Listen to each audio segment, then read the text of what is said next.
It's obvious that cross-border communication and movement of information have made it easier than ever for entrepreneurs to operate beyond their own shores. It's giving them the opportunity to capitalize on technology and market demands that have gone beyond their immediate catchment area. And this has resulted in more innovation and business opportunities. Entrepreneurs must have business skills to navigate what are called the post-COVID-19 instabilities and to innovate new approaches for more equitable, sustainable, and resilient future. COVID has shown us that the gap between the haves and have-nots is widening in different areas, because this pandemic did not just bring economic problems, also brought social problems as well, and of course, health problems.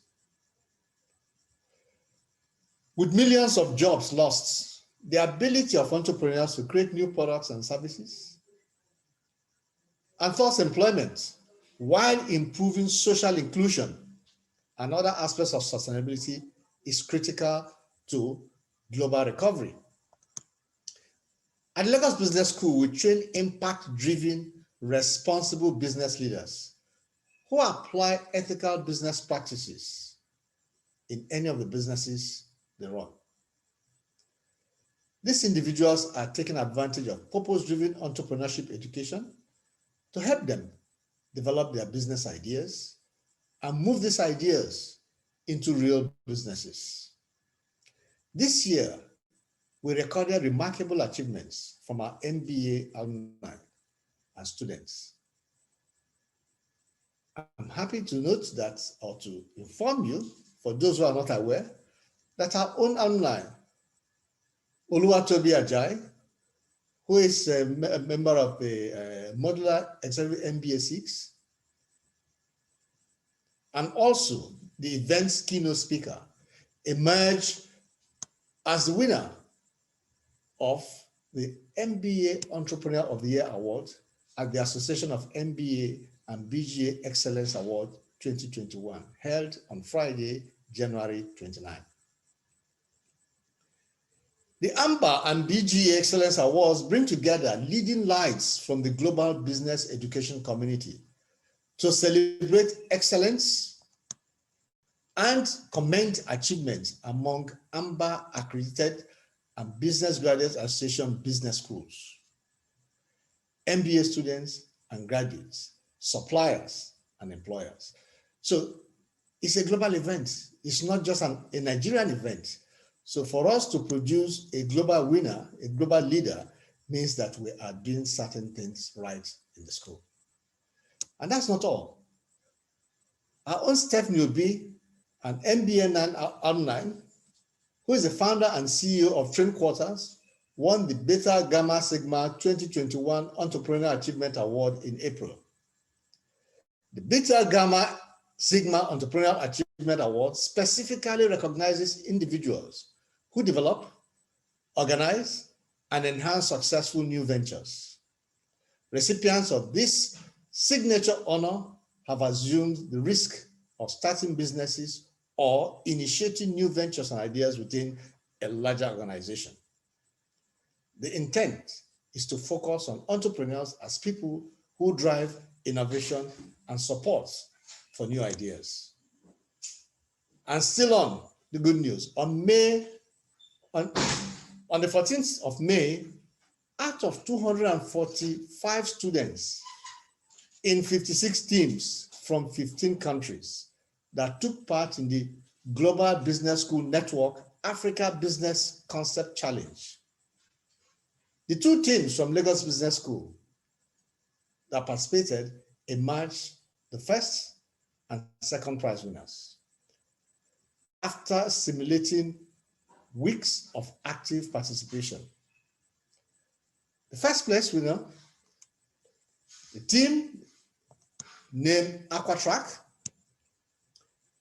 is a project. Aquatrack is a project that focuses on affordable, sustainable fish feed production knowing fully well that today the cost of fish feed is going up. And they try to say, what can they use to produce fish feed and at the same time solve some social problems? The team lead is Peter Egbarese, who is an alumni of EMBA 26. Other team members, Latif Husseini of EMBA 25, Olaleko Ojini, EMBA 25, and Temitope Osunrede, EMBA 26. And then the second place winner, the team called the Think Shifts, and there's a project name, and their project focused on modular affordable housing concepts around using container housing. You agree with me that in a country where we have at least 17 million housing deficits, any new idea that could bring affordable housing to us will be a welcome one. And again, it's made up of 4 participants. The team lead is Ayotunde Alami, who is a member of Modular MBA 2, Elizabeth Ayo Wong, Modular MBA 1, Abel Adejo, Modular MBA 2, and Abiola Akinwale, Modular MBA 1.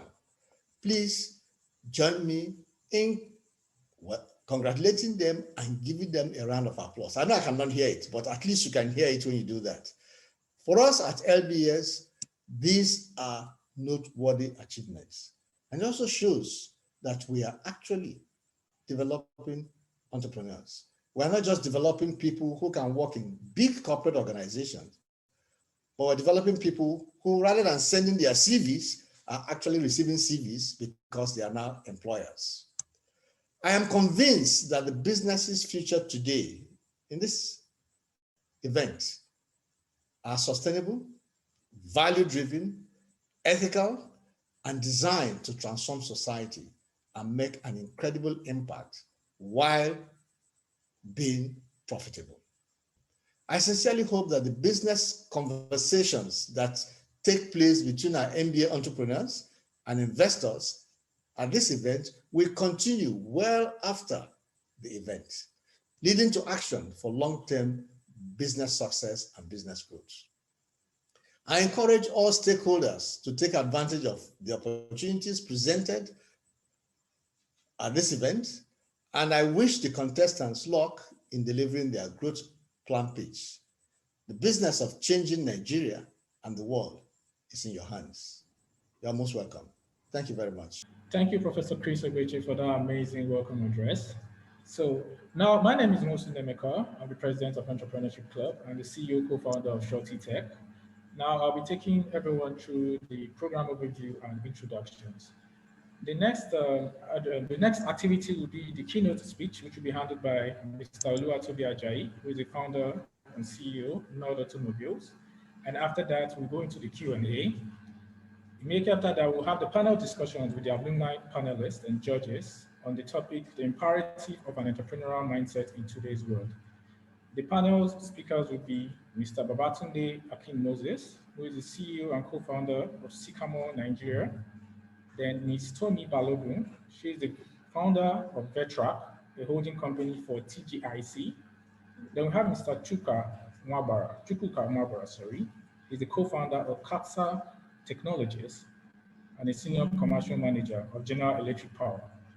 Then we have Ms. Dara Ona Okwemipo, who is the CEO of Doja Culinary Company. And then finally, we have Mr. Richmond Okafo, who is the founder chairman, CleanMax Industries. This will be handled by Dr. Henrietta Onwebuzie, who will be the moderator. She's the director of MBA programs in LPS. Immediately after that, we'll have the growth plan entrepreneurship pitch, where we have 7 contestants, namely Ahmed Husseini of MBA 1, Chukwuemeka Anyamosigwe, MBA 19, Kehinde Dahunsi of EMBA 26, Martin Korede Taumo of MBA 1, Oladotun Osteni of EMBA 26, Omolara Rawa of member 9, and Precious Adeho of member 9. Now, before there will be 2 sessions of the growth plan entrepreneurship pitch, and between that, we'll have the commercial video from our sponsors, Zenith Bank PLC. Then after the growth plan pitch, we will have the video display of MBA exhibitors and their products and services, which will finally be followed by declaration of results and presentation of awards to the growth plan winners and consolation prizes as well by Mr. Henry Oro, who is the Executive Director of Zenith Bank PLC. Closing remarks will be handled by Dr. Henrietta Nwebuzie, who is the Director of MBA programs. Now, going right into the keynote address, we have the amazing Oluwatobi Ajayi, who is the founder and CEO of Nord Automobiles. Oluwatobi is a highly creative and astute entrepreneur. He's the founder of Nord Automobiles Limited, one of the first Nigerian automobile brands and Africa's premier automobile corporation. Oluwatobi began his entrepreneurship journey when he co-founded Jetvan, an authorized dealer of Mercedes-Benz, and he is among the most influential people in Nigeria's automotive industry. It is also key to point out that in May 2019, Business Insider listed him as one of the most influential entrepreneurs in Nigeria under the age of 40. Oluwatobi is an alumnus of Lagos Business School, where he bagged his MBA.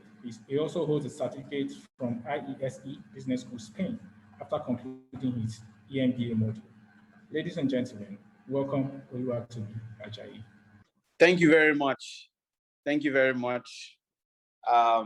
Thank you for this honor. I sincerely appreciate it. And I'm going to share a bit of my experience and talk about how to create and launch a new business venture, especially in a country like Nigeria and the continent Africa. So entrepreneurship is very diverse. There are a lot of ways to start and make a business venture successful, because I believe that one of the things we try to do is ensure that we create successful businesses that will solve problems, that would impact the society and make the life of the average person better. And so let's start with a bit of definition. Let's start with definition so we can understand where we're coming from and where we're going to and what we're talking about.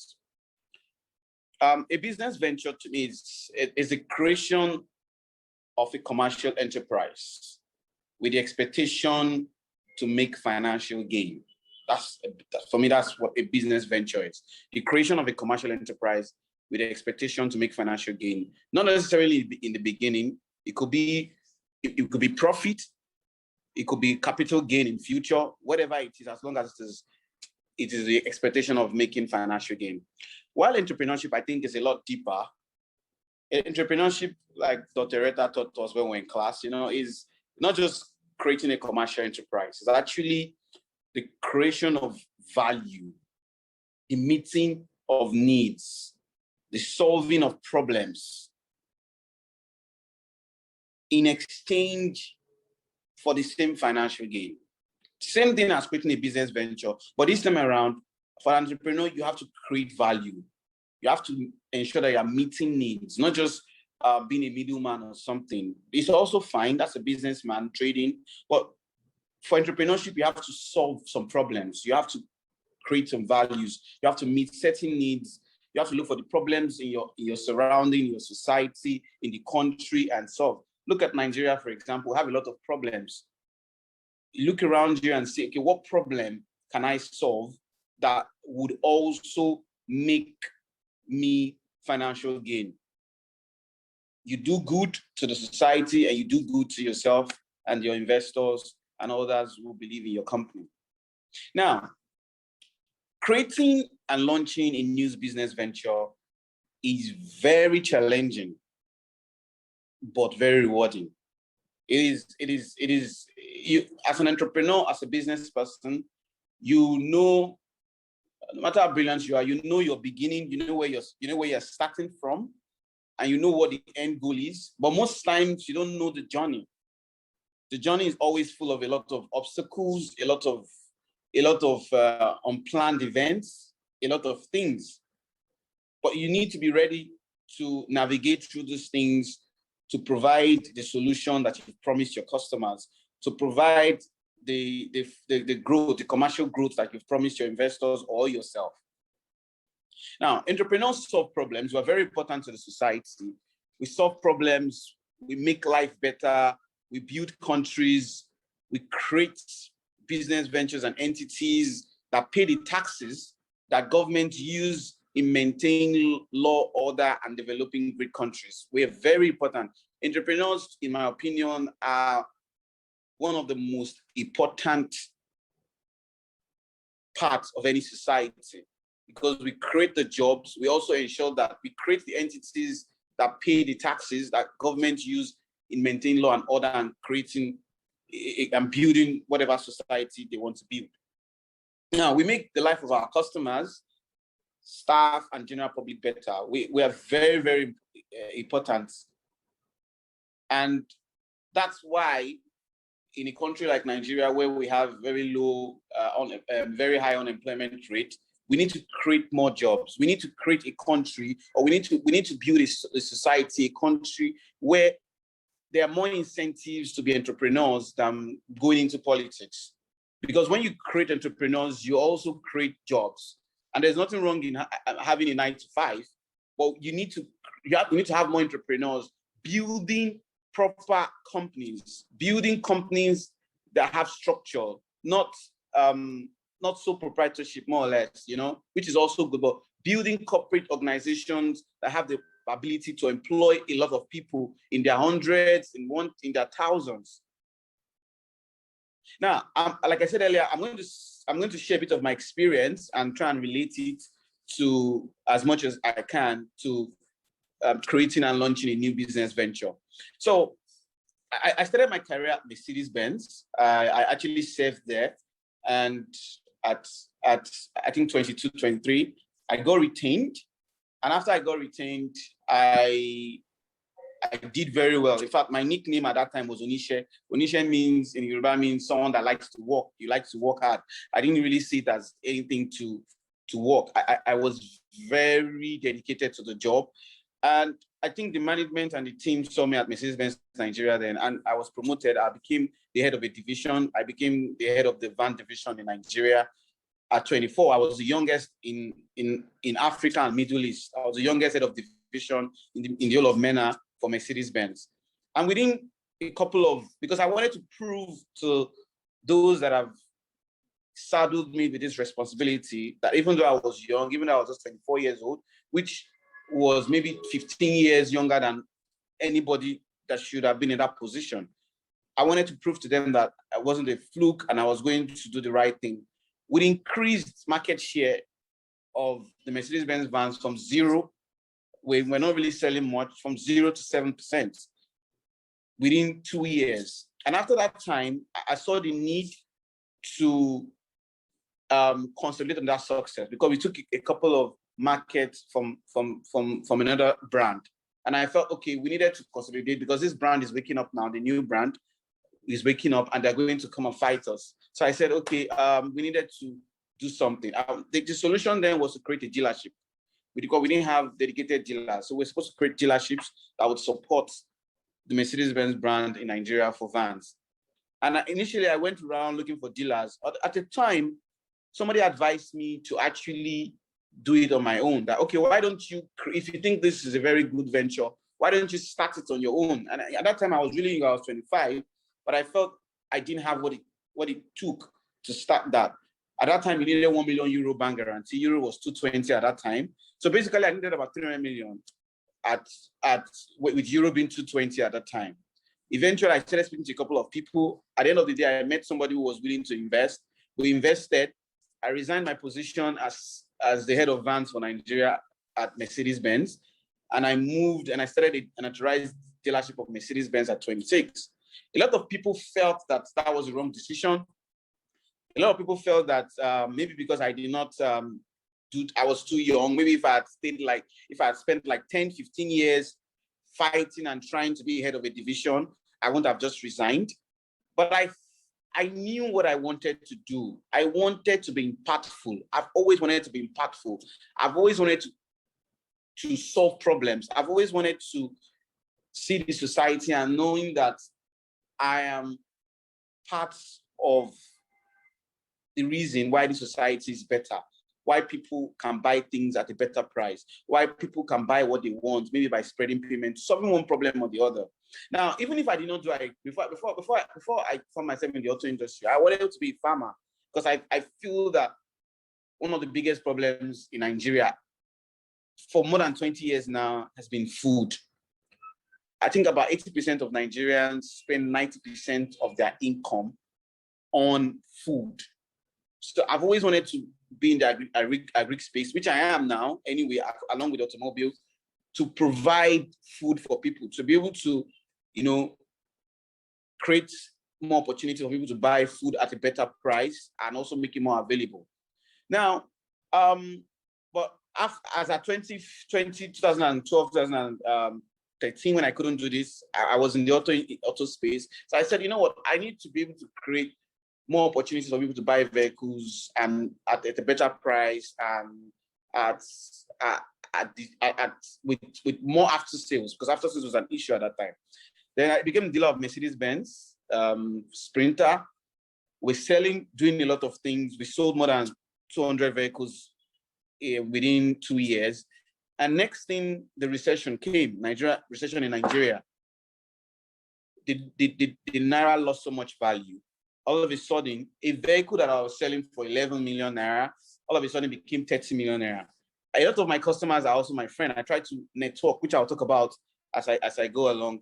The importance of networking, the importance of ensuring that you can put yourself in your customer's shoes, understanding the customer.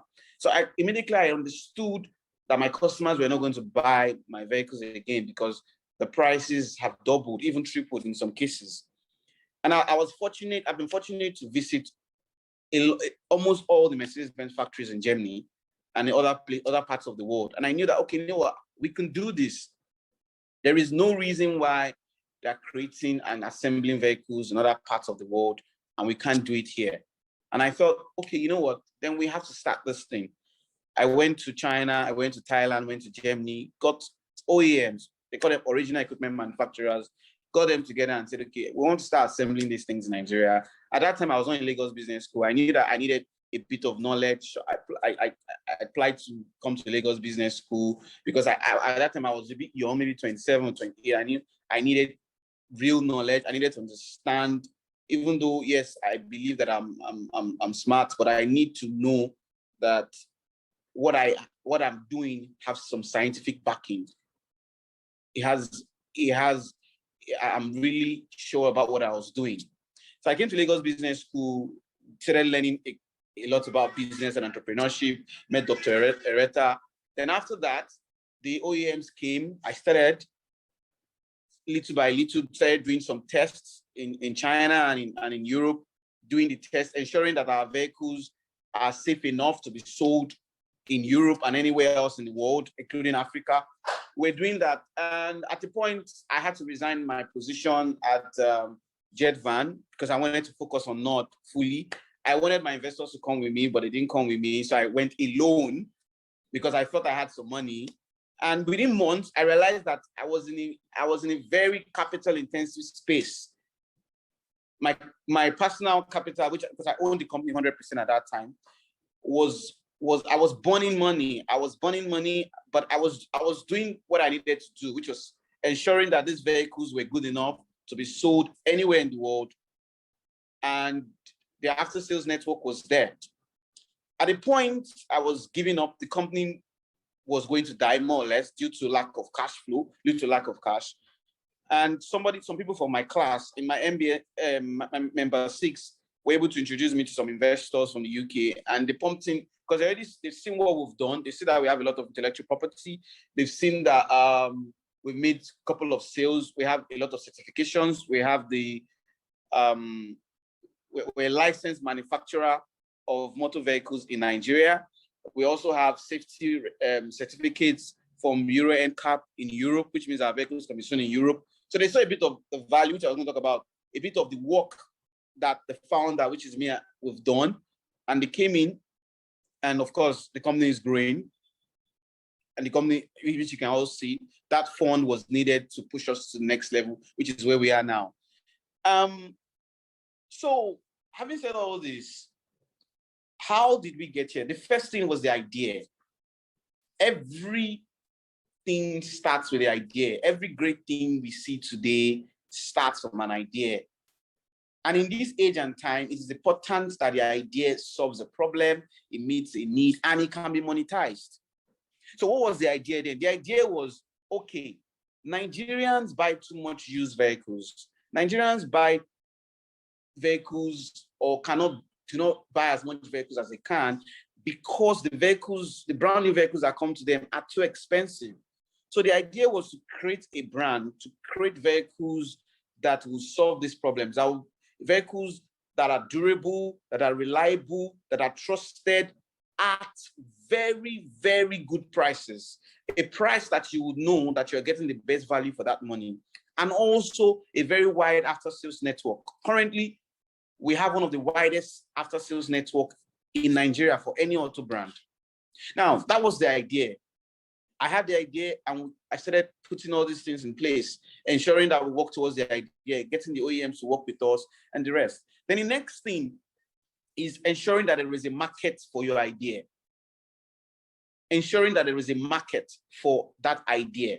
No matter how good an idea is, you need to find a market for it. Sometimes some ideas are actually ahead of time, and sometimes it's a problem, or maybe already outdated, or maybe not in that continent. That idea is not relevant for that continent or not relevant for the target market. So that's something that you need to also consider when creating and launching a new business venture. So like I said, the first thing is the idea. You have to have the idea. It has to be a good idea. It has to solve problems. It has to meet needs, and it has to be monetized. Especially in tech now, I have a lot of friends in tech now. They have some ideas, and sometimes I see them like, so how do you make money from this? There's no way you cannot monetize it. That's some problems people have. So it has to be an idea that meets needs, that solves problems, and can be monetized. There has the ability, the ability to provide future financial gain, either in profit or in capital appreciation, one of the two. Now, like the second one is get a market. The third one is also the market. Like Dr. Tayo taught us in marketing, then ensure that there is a target market. Ensure that you go to your target market. If you're selling a luxury item, you cannot be located in a low income earning space. You cannot be targeting low income earning people if you're providing and selling luxury items, and vice versa. If you're selling items that are targeted at the mass, you cannot be renting or getting your shop in the most expensive part of Lagos. It doesn't work. You cannot sell regular groceries or whatever I'm paying the rent in Eco Atlantic. You will probably not break even. There's that big correlation. You have to ensure that what you're doing, this solution you are providing, is in correlation with your target market. Now, another part is the personality, which I said I was going to talk about here. Sorry, I got a message, which I got here. Okay. The personality, you have to understand. I'm going to end very soon. Your personality, you have to understand that you need to have integrity. Integrity is very key. You have to ensure that people trust you. That is very, very key. It is something you have to take, because that's where the investors will come. The investors will only invest if you can be trusted, if what your A is your A and your B is your B. And that's how banks and other financial institutions can lend you money and give you some credit. So I think my time is up. Thank you very much for this. Thank you very much for the opportunity to speak and share a bit of my experience. And I hope that the entrepreneurs will be able to create a lot of companies that will solve some of our problems and be very impactful, and also be very, very financially successful. Thank you very much. Thank you, Oluwatobi, for that amazing speech. One thing stood out from what you said, and it has to do with, as an entrepreneur, you need to create value. and meet the needs of your customers. And of course, the final thing you said about your personality and integrity in the industry, which is very, very crucial if you want to raise investments and all that. So now we'll move into the questions from the participants. So I have a question from Temi Tope. She says, it's apparent you had a lot of experience already in the auto industry. Would you advise most entrepreneurs to focus on their experience or get the idea and then get the experienced people to work for you? Okay, very, very, very good question. And I feel that it depends on your space. As I said, so that it's like skinning a cat. There's various ways to skin a cat. Those are one of the things I said in the beginning. There are various ways to start a business venture, different ways. Now, and I think that this also has to do with the kind of business that you're doing. Now, for businesses like mine in the auto industry, engineering, for example, like engineering, creating things, assembling things, you need experience, you certainly need experience. So I would advise that, and I think I really doubt that you can actually implement the idea without understanding how to implement the idea. You need experience. You need to know how to make the vehicles. You need to know, okay, what do the customers want? Why do they not go with this? Why did they go with this? You need a bit of experience. And of course, as you start a business, you start to tweak it. Nobody knows it all from the beginning. Nobody knows it all from the beginning. Not even the giants today knew that they were going to do their businesses this way. So when you start it, you can start to tweak it. But I think for a bit of fintech now, maybe for those in fintech, you may not need so much experience because it's something we've been doing all along. People need money, people need credit, people want to make payments. So you can maybe get into that space without so much experience, I believe. Especially if you have a very good idea, if you see a solution to be solved. But all in all, I think most times to be a very good entrepreneur, you need to be experienced in that field. You need to know the problems customers and people in that field are facing. You need to know what, like there's a circle, you need to know what the competitors, the other players in that space are not providing that you want to provide. And only experience can bring that. Okay, amazing. Then we have two more questions, one from Virtue and one from David. So Virtue asked, were you concerned about the competitors such as Innocent Motors? Then for David, what car brands are you manufacturing and where are your factories located? Okay, I'll answer the first question. So am I concerned about competitors? Competitors are very good for business and super good for business. They make you better. They make all businesses better. I don't think monopoly is good for any economy. So competitors, when you see your competitors, you try to be better. It makes you cost effective because you want to give your customers the best vehicle, in my opinion, the best vehicle at the best price. So it makes you more efficient, which makes you more profitable, which ensures that you have a better system, you employ better people. And so I think it's fine. I think competitors are actually very, very good for businesses. They make us better. They make the businesses better. So that's fine. And I think in my space, the competitors are not, because it's a very capital intensive space. So I don't have so much competitors. I think that's very fine. The other question is, remind me the last question about, okay, my factories are where they are. So the name of the brand is Nord, N-O-R-D is Nord, N-O-R-D. And we're also on social media on Nord Motion. So Nord Motion, which means moving. Nord means moving north in all European languages apart from English. It means going up, it means going positive, it means goodwill, it means a lot of good things, like going up, like thumbs up, going up. And we also have Nord Motion, which is going motion, going upward, going well. So you can go to Nord Motion. Our website is www.nordmotion.com. We're on Twitter. All our social media handle has Twitter, Instagram, Facebook has Nord Motion. Then we have 2 factories in Lagos. We're a certified, recognized automobile manufacturer and assembler in Nigeria, licensed by the Ministry of Trade and Investment, and licensed by the Ministry of Finance and Budget.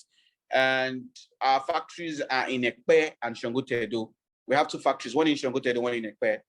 The Shangotedo Ekpe zone is a lot bigger, and the Shangotedo is not so small, but smaller than the Expo zone, and we operate from both of them.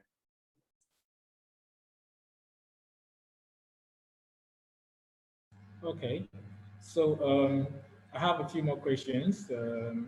How do you handle multiple ideas and identify the major ones to focus on at a given time? Then another question has to do with, in scaling your business, what are the most important factors to consider?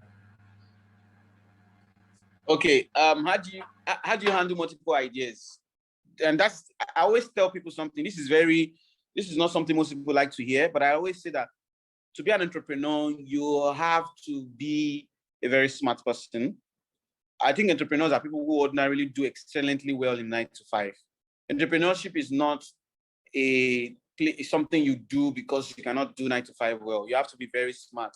You need to, because when you wake up every morning, you see fire every day, especially in a country like Nigeria, you have to put out the fire, which means that you need to be a bit smart. And when you have so much ideas, you need to do a lot of calculations, you need to do some analysis in solving these, I'll call them business problems, and knowing which one to prioritize. You need to ask yourself, okay, what are my objectives? What do I want to achieve? Now, when you do all those analysis, knowing, okay, what are your objectives, what you want to achieve, criteria, and the rest, you will be able to choose which one. Now, in most cases, especially in the context of this keynote, this speech on this program, creating new business ventures. At the beginning, I would recommend strongly that you start with one. Today, I'm the founder and CEO and chairman of Nord. I own Nord. I also own another company called Squadron Farms. I also own another 70 acres of land in Abeokuta, where we are farming and producing cassava, maize, and rice. Now, but I've been an entrepreneur for 6 years, but I only started my farm business a year ago, just 1 year ago. Even though I've been an entrepreneur for more than 7 years or so, I started the farm business just a year ago. Why? I needed to get to a point where I know that the farm business is not a distraction to Nord. It's not a distraction to my core automobile business. Because if you do both, the likelihood that you would fail or be mediocre is very high. You're not going to do the two of them to the point where you can truly be solving problems. So my advice is start one at a time. Look at Alhaji Aliko Dangote now. He started with cement, but now he's in oil and gas, he's in food, he's in a lot of things. Why? Because he has gotten to the point where he can do all these things. At the beginning, it's advisable you start one by one. And as we go, you can now start adding other ventures to your business. Because at that point, you'll have built maybe your first company to a point where you need to delegate other people, then you build the second one. Then, sorry, the next question, maybe I need to write these questions down so I can remember. The other question. Okay, so I'll just give you the final 3 questions. And so the next question was, in scaling your business, what are the most important factors to consider? Then with regards to the devaluation of the Naira and access to foreign currency, how are you able to provide affordable automobiles in the Nigerian space? Then finally, a very interesting question, what is your perspective on electric vehicles? Thank you. Okay. So scaling, now in scaling our company, so we believe that we have to grow organically. It's very important. Automobile and most businesses is more or less a branding business. You need to gain the trust of people.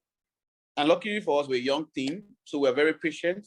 We want people to buy the vehicles, take their time, enjoy the vehicles, tell people that, oh, these vehicles are very good, and they come back to us. And that way we'll be able to grow. And soon we aim to own majority of the automobile market share in Nigeria. But we have a timeline for that, and which is growth step by step, slowly. Start with the company organizations, then from there, ensuring that you provide financing. One thing we want to do and do very well is normalize buying brand new vehicles in Nigeria. We want it to be normal for a Nigerian to go there and buy a brand new vehicle.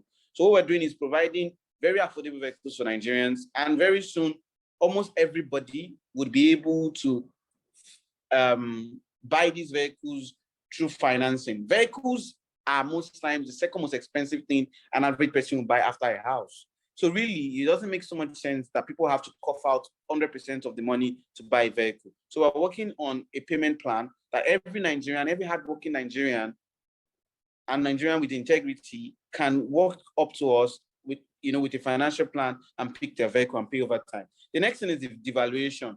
It's a big problem. The fluctuation of the exchange rate is a big problem in Nigeria. It's a problem that I wish we don't have, because it makes for us in North, it makes our dream of expanding outside the shores of Nigeria very, very, very difficult to achieve. So, but currently we manage it by trying to convert whatever we sell into hard currency immediately. So immediately we have the cash, we convert into hard currency immediately to preserve that value. That's what we do now. I'm hoping that with time, because we won't start recycling steel in Nigeria. So when we recycle the steel in Nigeria, we create our own chassis, we press the steel, we do certain things in Nigeria. We'll be able to create vehicles that are even less than 6 million naira, which is going to be one of the cheapest in the world. That's like $10,000. No very good vehicles at $10,000. But we're thinking of doing that in a couple of years. The next question is electric vehicle. What do I think about electric vehicles? Electric vehicle is very interesting. As far back as 2017, Nord has some intellectual properties on designing, which we filed on the design of electric vehicles. But we've not just commercialized it yet, because we know that in Nigeria, we're not ready yet. But later this year or early next year, we're going to launch the electric vehicle of the Nord tank. I don't know how many people know the Nord tank here, the Nord tank. So we're going to launch the electric vehicle version of the Nord tank. But I don't think we're going to go commercial yet. We need to fix a lot of things. We need to put a lot of things in order in the country regards electricity before I think that it can be a commercial venture, because we need maybe about 1,000 units to break even on this venture. And I don't see us selling 1,000 EVs in Nigeria in the next maybe 3 or 4 years. But we're going to launch an electric vehicle in Nigeria just to show Nigerians and like the person that asked this question that Nord, a fully Nigerian company, has the ability to actually make electric vehicles in this country. Thank you so much, Olubatobi. That was amazing. And I've been following you on social media, and I see the responses to your products, and it's been motivating. It's been inspiring, really, and more grace to you, elbow. So Thank you. Now we'll be going to the panel discussion with our alumni panelists, and the theme is the imperative of an entrepreneurial mindset in today's world. So the first is Mr. Babatunde Akin Moses, who is the CEO and co-founder of Sycamore Nigeria. Babatunde is currently the CEO and co-founder of Sycamore.ng, an online peer-to-peer fintech lending platform connecting lenders and borrowers using technology. Although incorporated in 2018 with no institutional funding, Sycamore has facilitated the disbursement of over $2 million between lenders and to hundreds of borrowers who are mostly small-scale businesses via his platform. Babatunde worked as a budget analyst at Shell Nigeria Exploration Product Company Limited, where he assisted in budget preparation for approval by joint ventures and international partners. The next is Ms. Tomi Balogun, who is the founder of Vetrac holding company for TGIZ. Tomi is an investment expert and a leader within the financial education space in Africa, with over a decade's worth of experience across management consulting, telecommunications, and value-added technology.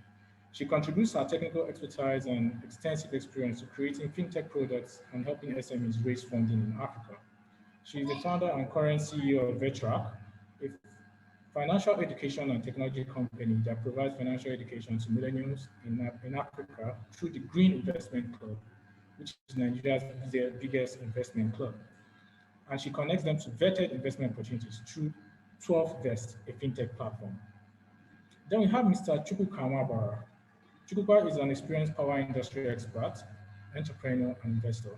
He is a co-founder of Kafka Technologies, which is a supply chain financing solution that enables businesses to trade their invoices for cash in under 48 hours. He holds a first degree in electrical engineering from the University of Port Harcourt and an MBA from Lagos Business School. Chukwuka is passionate about impact-driven entrepreneurship and has led and invested in several such initiatives over the years. He's currently a senior commercial manager for General Electric Power business in Sub-Saharan Africa.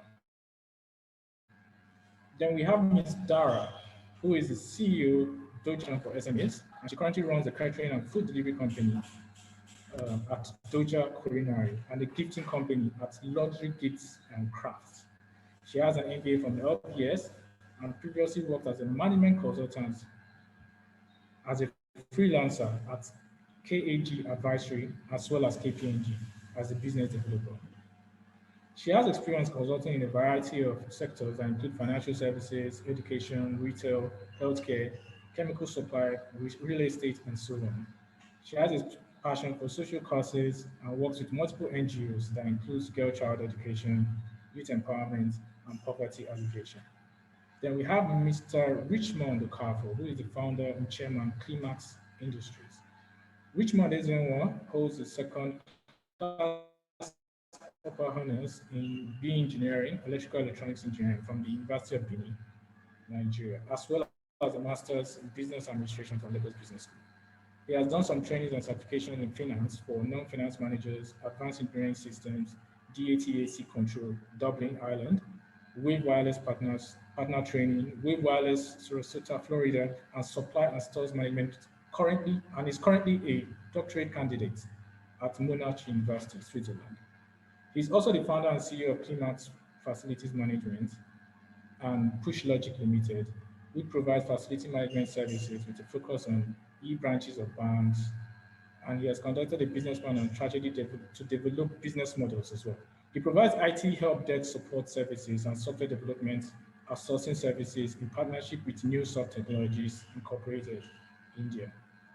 Richmond is engaged in several youth development programs, volunteering forums, as well as he's also currently involved in further developing programs for implementation by other communities similar in composition to CVAR. This panel discussion will be moderated by no one else but Dr. Henrietta Onubite, who is the Director of MBA programs. Thank you very much, Nemeka and Wosu. Pleasure to meet all of you. Welcome to our Entrepreneurship Expo and Contest. Toby, great speech, great talk, very sincere, down to earth, and I'm really proud of you. Keep the good work going. Thank you very much, Doctor. Thank you too. I'd like to welcome the panelists for today's topic, which is having an entrepreneurial mindset in today's world. All panelists are very familiar. Good to see you all again, out of class and doing great out there. Right, so I guess we'll start, they say ladies first. So we're going to start with, we'll start with you and then go to Tommy and then Babatunde. Richmond is meant to be a judge though. I don't know that you are now a panelist, but it would be nice to get your perspectives on the topic. Okay, right, so let's jump right into it. Okwe, please, can you share your perspectives?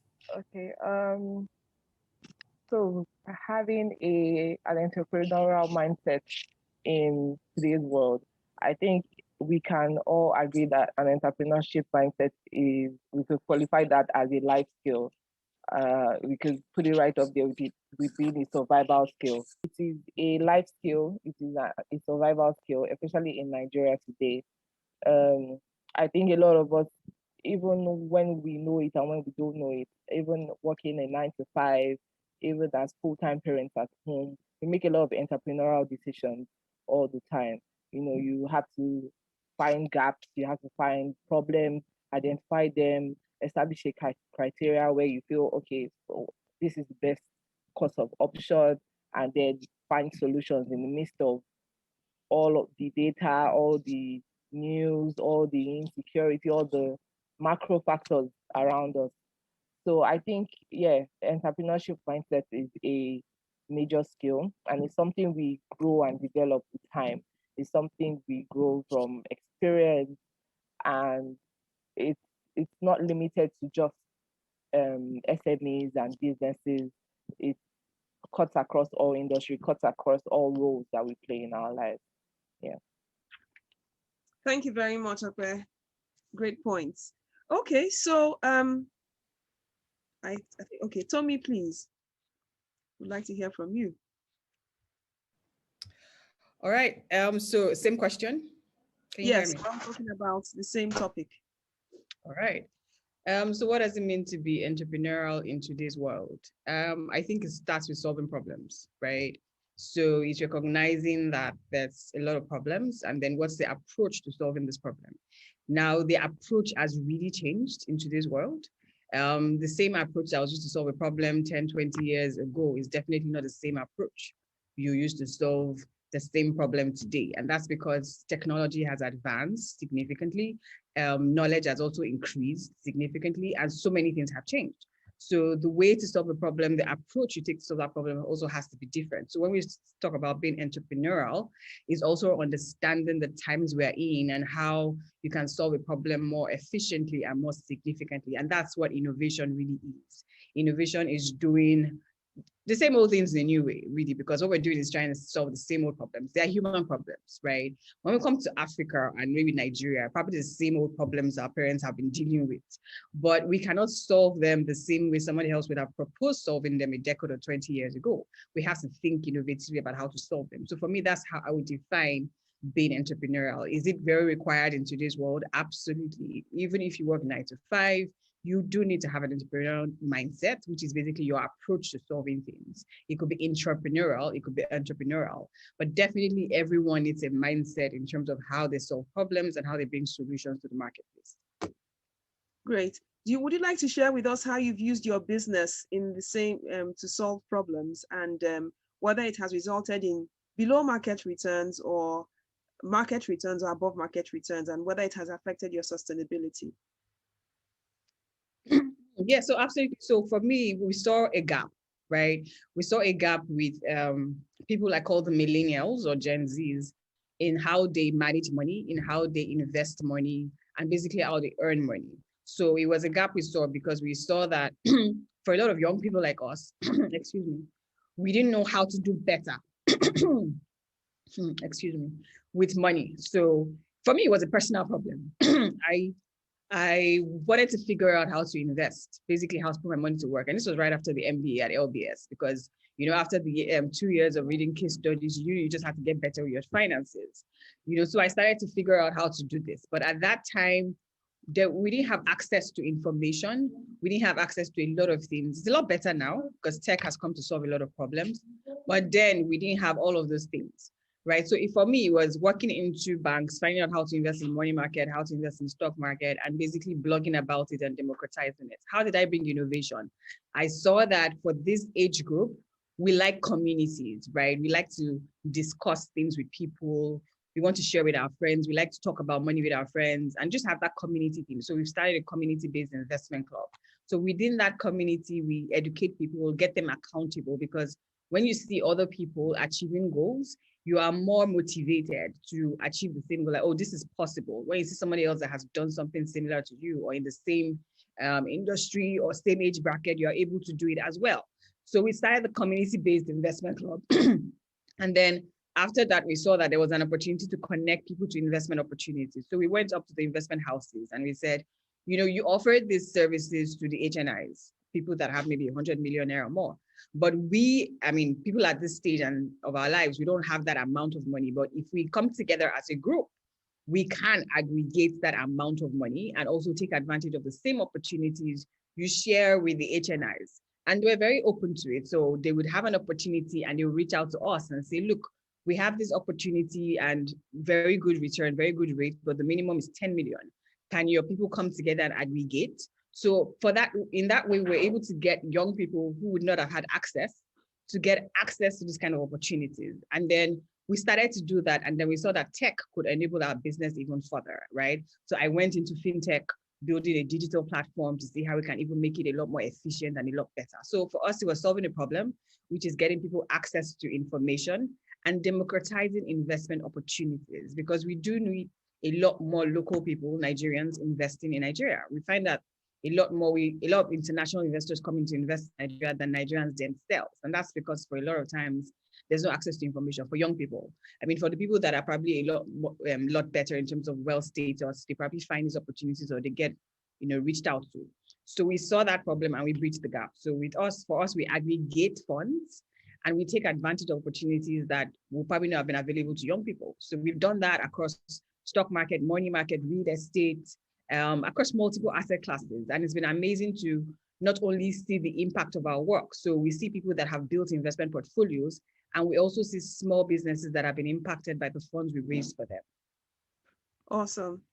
Right. So at the end of the day, being impact driven is profitable. Great. So let's move to Richmond Okafor. Okay. All right, Richmond, please. All right. Thank you very much, Dr. Hetty. It's great to be here.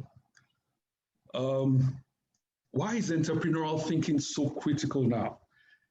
I think we've got to put things in some context. We all talk about the world has changed, but the reality is that the world has been changing for a long while. The world has shifted significantly. If you look at consumers, for instance, customers are so much more sophisticated than they used to be. They're highly demanding. They expect a whole lot more in terms of customization, in terms of newness, quality, pricing. Technology is changing at such a fast rate. Prior separate technologies are coming together. We talk about convergence today.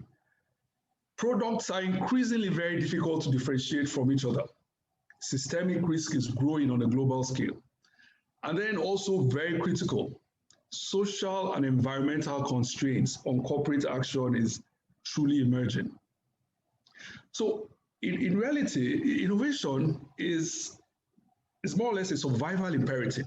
You can't continue to do things the way we used to do them, And if you think about it, the skill sets and the training that we used to have and the conceptual frameworks are no more relevant for today's business environment because it's no more business as usual. We've got to begin to think like entrepreneurs have always thought. You've got to be able to find ways to react to changes in the environment that are rapid and highly uncertain. You've got to think like an entrepreneur. You've got to be able to adapt to your value proposition, to the demands of the environment. So in a nutshell, I think that's why we've got to imbibe entrepreneurial thinking and why the entrepreneurial mindset is so critical for today's business. And sometimes we look at COVID as a passing phase. The reality is that COVID, we hope, will pass, but the impact it's had on the business environment, or rather the environment of business, will sustain for a long time. There's got to be a new approach to things. There's got to be new thinking. There's got to be new value, and there's got to be new solutions. So that, yeah, in a nutshell. Thank you very much, Richmond. Very important perspective, or rather very enlightening perspective.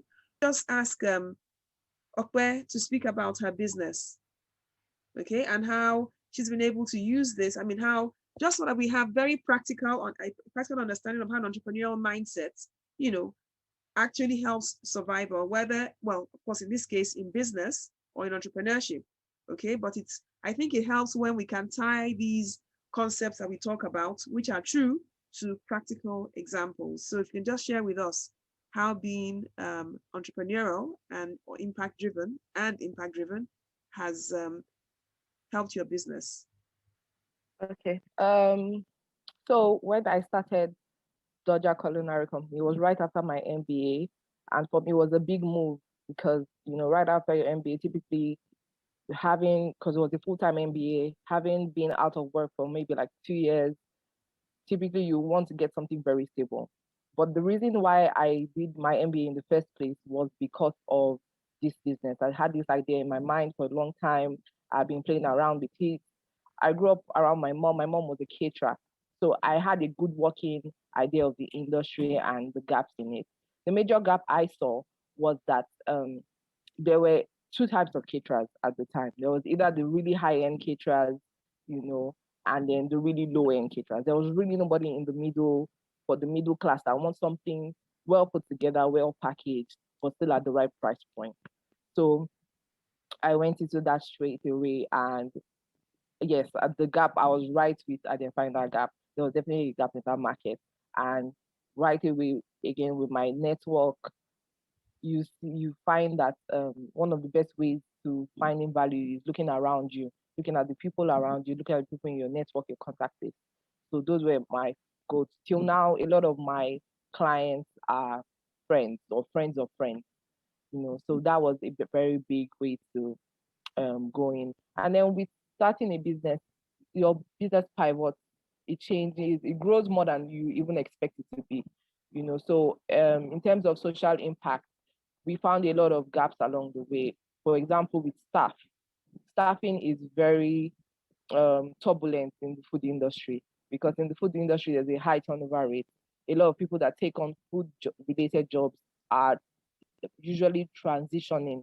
So they're usually looking for something more stable, or they just want to do it as a temporary fix. So with that, we found a lot of people that were struggling with their lives, really young people that are looking for something permanent and something stronger to do.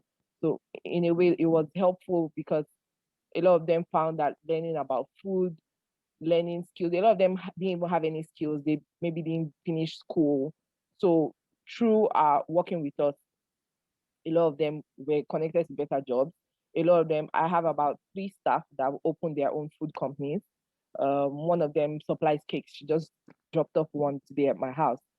So I have found that with our business, there's so many little gaps you find going on that you see that, okay, there's a need. For example, about 2 years ago, we started doing classes. So we started training and teaching people. Again, I found that gap. A lot of times people send us DMs saying, oh, I want to learn how to make this. I want to learn how to make this. Oh, I'm a stay-at-home mom. I need another source of income. I'm a single mom. I need another source of income. Or I have a food business, but it's not doing very well. I want to expand. I want to add this to our menu list. And then we found that that was also another way of giving back. Also, there was a gap in that a lot of training programs are usually very high end. We're talking 1 million, 1.5 million naira for a 6-month course in catering.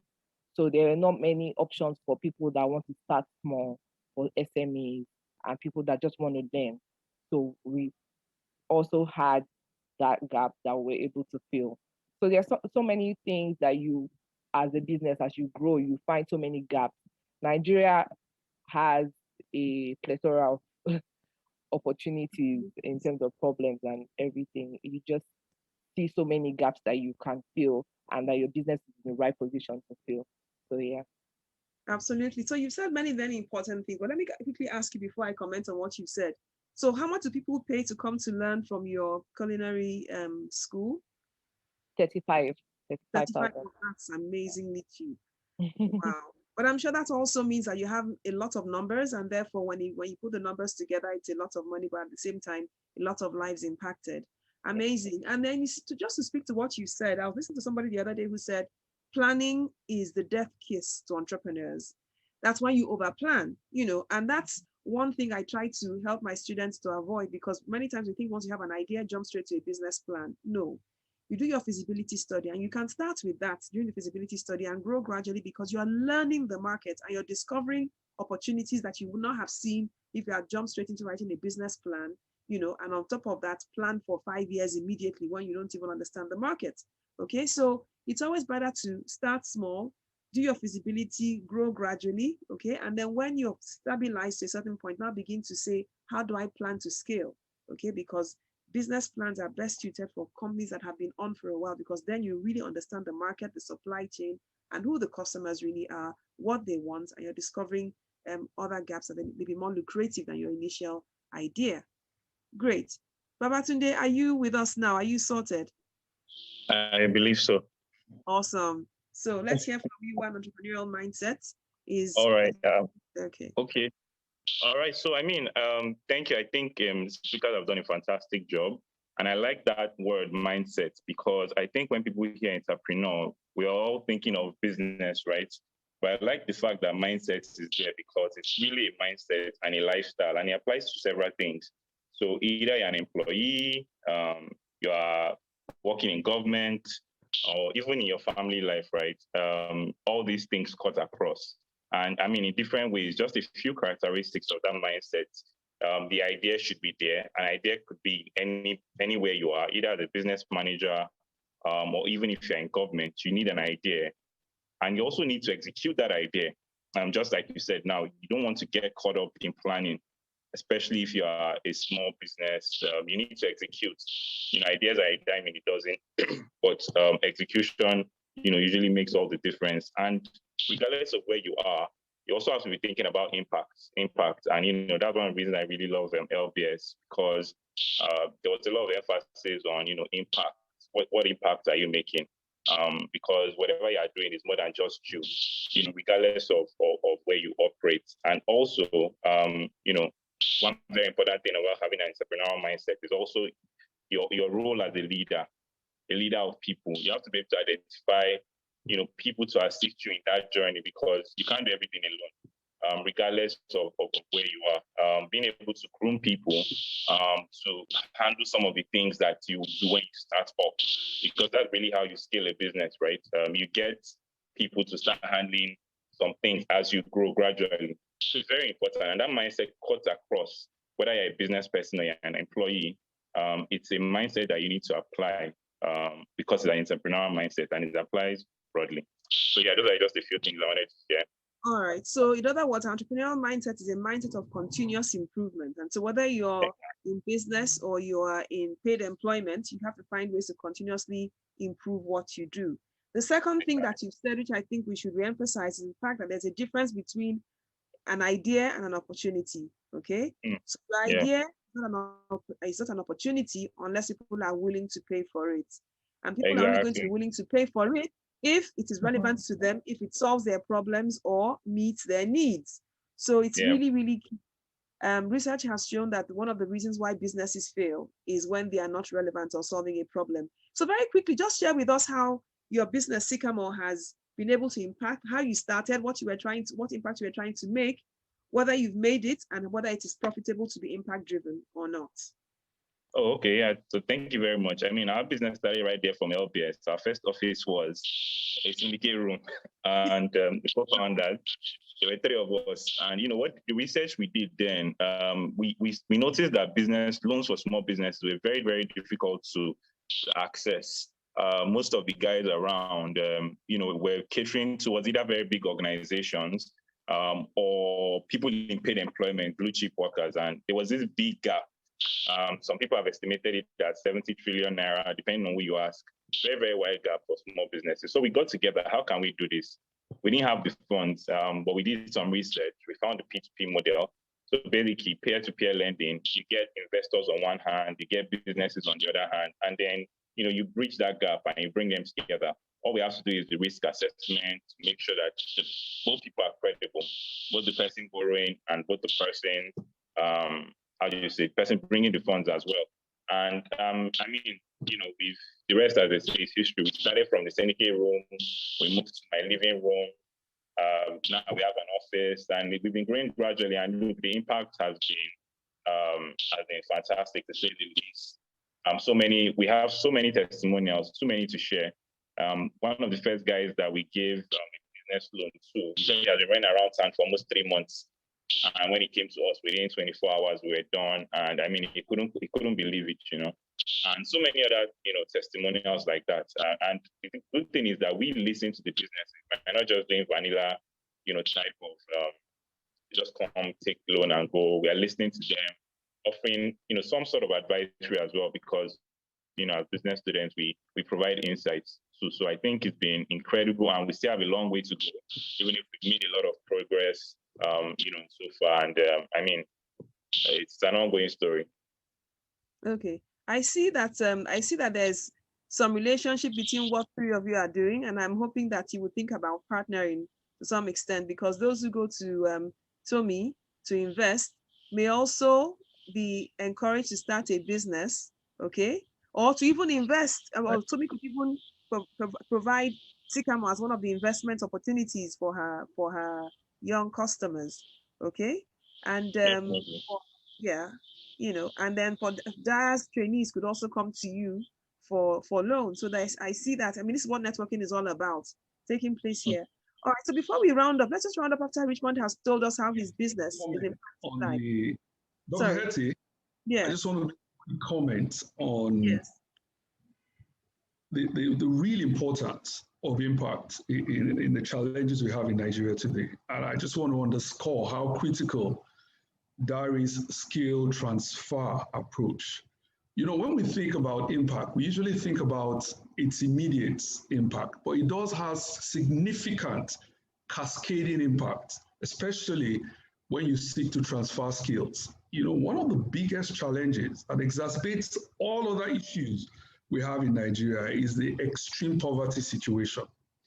And I tell you, one of the ways that we can quickly address this challenge is perhaps with Mrs. Dari's, you know, approach, that you begin to transfer valuable skills. Those people then go on to transfer to other people, and then go on to transfer to other people. There's a significant cascading impact on the socio-economic challenges we have in Nigeria. And I'm not sure that government truly, you know, recognizes it, because, you know, they're trying to throw resources at everything.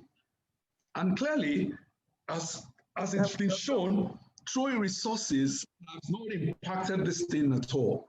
But if we find a way to transfer relevant and crucial skills, and they continue to cascade down the line, you will find that, you know, that escape rate that we have for extreme poverty will move from minus to positive. Absolutely. So I just want to comment on that, because, you know, I think it's really, really, really important. Yeah. I fully agree with you. And I think that, so basically what you're talking about is teaching people to fish rather than give them fish, which is what the government is doing. Okay. So like saying, I'm giving people 5,000 Naira monthly. Of course, the 5,000 is not even enough to buy food or clothing or rent or anything. It's just lose money, if you ask me. Okay. But if they had said to them, if they had given that money to someone like Dara or Babatunde or Tomi, okay, by the way, Chuka is here. I hadn't seen your picture, so I forgot that you're a panelist. So sorry, I'm coming to you right away. You know, they would have been able to do much more to, you know, transform the lives of others while creating value in the process, okay? And even multiply the reach, because as they train, in fact, even on the apprenticeship opportunities, because the business that Okwe is doing offers apprenticeship opportunities where people who want to learn can also work with you for some time, okay, for a stipend, because they should actually pay to learn. So those who want to pay to learn can also work with you, because at the end of the day, most of these skills you learn by doing. You can't learn to swim or ride a bicycle or cook by just watching a movie. You have to cook along with the person, okay, to really get the skill, because there's some things that you may not say to do with the way you do the things, okay, which they will get when they're doing it. So you're absolutely right. And to also share that, yes, what we're doing is very transcendental. Today, we have a strong insecurity issue affecting all of us. And what we're talking about here is the effective way to actually end all of that insecurity, you know, and reducing poverty. So long as poverty is prevalent, there's no way insecurity is going to go down. It's only going to keep increasing, okay? So just for us to understand that we're talking about a very important issue here and a very important way of solving problems. Don't think that because we're not in government, we can't make an impact, but you're already impacting lives. And the more we do what we're doing, the more lives we impact. And it's going to have a ripple effect, just as Richmond has mentioned. Right, Chuka. This is such an important forum. Let me just one quick final point, because this is how things get out there. If you look at government's approach to I mean, SMEs are the backbone, really. 99 point any something economy, even the US. Yes. But what government has been doing is SMEDAN, bank of this, bank of that. They have SMICE. Banks will provide 10% equity to small business. All of that hasn't worked. And it's evident. they have to look at a different approach, because money, they try to do trader money, they try to do this money, they try to do that money. For several years, we've been throwing money at this problem. And the reality is that the solution with this big issue is not money, really. It's about a transfer of skills, about the apprenticeship system. And, that's really the approach. Absolutely. I think would help. Look at Tommy's business. I don't think she needed money to start, okay? Or just, okay, I've seen this opportunity. Guys, if you want to invest and get a higher than usual market rate, let's bring monies together and invest. Tommy, did you need money to start your business? I don't think so, from what you've described of your business model. Because that's another general... Well, no, yeah. Sorry? What I had to build skills myself. I had to learn to build a website for myself. I built my website myself. And I had to bring all those skills that I could probably have paid someone to do and learn them and build them myself. So that's the thing about building your skills as well. So yes, that's probably why, because I have to pay someone to build a website and all of those things. You buttress the point that contrary to traditional expectation, you don't need a lot of money to start a business. So if you had the money, you would have paid someone to build a website. You would have paid someone to do all kinds of things for you, okay? But not having the money made you a better person, a better entrepreneur, in the sense that you're quite independent to a larger extent than most people who have plenty of money, and all of that, okay? And with the wealth you've built, you can decide, okay, I want to invest in you. I want to invest through Sycamore. I want to invest through Okwe, or, in any other business you want, and empower a lot of people. This mindset, the importance of this mindset of empowering others cannot be overemphasized if we're going to have a better Nigeria sooner than later. All right, so let's very quickly move to Chuka and hear from Chuka. He's a high-flying yuppie right now, but he also has very strong entrepreneurial impact. He has always had. Okay, so but just tell us why you think an entrepreneurial mindset is important in today's world, and then buttress it with your journey. Okay, Chuka. And then with that, we'll have to close. I can see Jacinta flashing her video, indicating that time for this session to round up. We'll round up pretty soon. Right, Chuka, the floor is yours. Yeah, so I think like every other speaker has said, right, if you don't have an entrepreneurship mindset, you can't survive in the current world, right? You can't survive even in your 9 to 5, and you can't survive as an entrepreneur. You can't survive in your 9 to 5 because every big corporate or even mid-tier corporate is looking for a solution provider, a critical thinker, someone that can help them solve a problem. Nobody's looking for someone who's just a salary earner. Nobody's paying you to sit around. And if you don't have the mindset to solve problems, to identify that something is a problem, and then come up with a solution that actually works, you're not going to last in the workplace. So for every time there's a need for reform in the organization, you're going to be booted out. And you also need it if you need to start a business as well, because on one hand, you have to be able to solve. If you don't have a problem that you're solving, you don't have a business. Secondly, you have to learn how to build a solution that actually solves the problem the way that the customers would actually require it. I always tell people that, turning a passion, people always tell you to work on your passion and all of that, but your passion is not a product.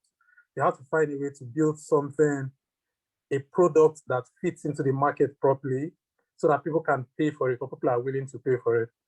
There are lots of ideas in the market, there are lots of products in the market, but if you have to survive as a business person, if you want to take that route, you have to build something that the market wants and are willing to pay for. Okay. If I would talk about how I've used it on my own in my own career, myself and a co-LBS student, Mustafa, started a business recently, which is basically aimed. I think the first thing, just like Babatunde said, there's a lot of opportunity to lend to small businesses, right?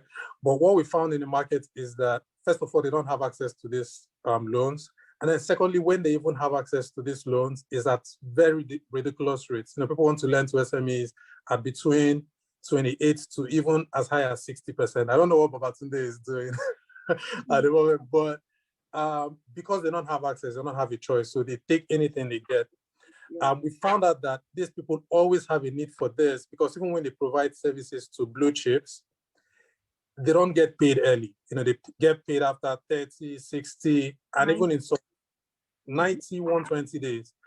And then we asked ourselves, how can we make them get funds to continue growing or to even run their businesses while they wait, for their invoices to clear? And we were able to sign agreements with some of these blue chips so that investors can take the risk of the blue chips and lend to these small businesses at rates that are competitive, rates that are the same as the rates that these lenders will provide to the blue chips themselves. So we've been able to build a solution that enables SMEs access financing at rates as low as 12 to 23%, which is not, it's never been achieved in the market. So at the moment, we've built something and we're getting a lot of those people to come on the platform and solve their own problems as well. Okay. Just for a change, can you also tell us how your entrepreneurial mindset has helped you in your career? I recall when I invited you to class, you shared with one of the MBA classes how you got the attention of the MD at G. That would be helpful to help we practicalize this idea of the entrepreneurial mindset, even in paid employment.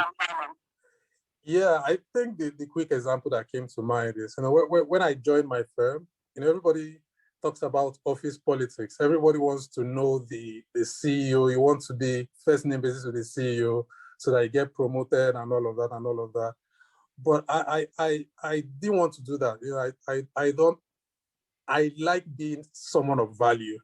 If I'm going to know someone, you should know me because of the value I bring to you, not just because, I'm calling you, I don't know, kissing ass, for lack of a better word. So I think when I joined the firm, one of the things I had to do was to understand my industry. I read about the industry. I did a proper analysis of what the problem was in the power space, why businesses were not coming to us, why we were losing some of the opportunities to the competition. And then secondly, I think everybody in the organization just had an idea that we were the market leaders, when I joined. By the time I finished my analysis and sent out a general email, I copied everybody that this is where the problems are. This is where we are in the market. This is how people view us in the market. And this is what we have to do to change that impression and win back our customers. The CEO was the one that called me and asked me to make a presentation to the executives in the office. From that point, I became like first name basis with the CEO. He gave me more assignments. For every little pet project he had in the office, my name was always there. The first opportunity that came for a promotion, just 10 months after I joined, he put my name up. He personally sent the email to HR and told them to make sure I get on that list. So being a person, I think the problem solving thing does not end when you want to start a business. If you're also in the work environment, you have to prove that you're that person that brings solution for every time there's a problem. You don't complain about it. You get to the office, everybody complains about everything. People talk about how they are not paid well, how promotions are not coming, how customers are this and that. Everybody complains. You have, if you want to separate yourself from the crowd, then you have to come in with entrepreneurial mindset. Yeah. Awesome. So I think we'll bring the final session to an end. And if there are two things we want you to take away from here, the first is that entrepreneurs are problem solvers, okay? We don't join the PT party. With an entrepreneurial mindset, you're constantly looking for solutions to problems. Obviously, we can't solve all the problems, but each of us knows something about one particular thing that we can at least attempt to solve. And the truth is, the biggest and the best and the wealthiest entrepreneurs in the world are problem solvers. It wasn't in the bucket list of Jeff Bezos to be the wealthiest in the world. Neither was it in the bucket list of Bill Gates, but they are today some of the wealthiest men in the world for decades now. And that's because they were obsessed, as Jeff Bezos will say, about solving problems, about creating a better world for other people. And this is actually the solution to Nigeria's problems. So as we think about Nigeria's problems, let's also think that Nigeria has plenty of business opportunities because every problem is a potentially profitable business opportunity waiting for you and I to solve. Great. So Jacinta or Emeka, back to you. Thank you very much. And I hope this session has been useful for all of us. It has certainly been very useful for me to hear from all of you. Cheers. Amazing one, Dr. Henrietta. So Jacinta will be handling the pitch session. Over to you, Jacinta. Okay. Thank you very much, Nemeka. It has been awesome right from the beginning. And without wasting much time, we're going to be going into the contest. And I'll call out the judges. Nemeka has done justice to that. We have Dr. Henrietta Onwebuzia, she's a judge. Mr. Richmond Okafo, a judge as well. And also all the other panelists, they all act as judges. So we have 6 judges for this particular growth plan pitch competition. And to begin the competition, we're going to call on Ahmed Husseini for his presentation. Ahmed Husseini, it's time for you to present. Sorry, Jacinta, can you tell us how much time each person has to present? And yes. We also want to share the criteria we'll be using to judge the contestants.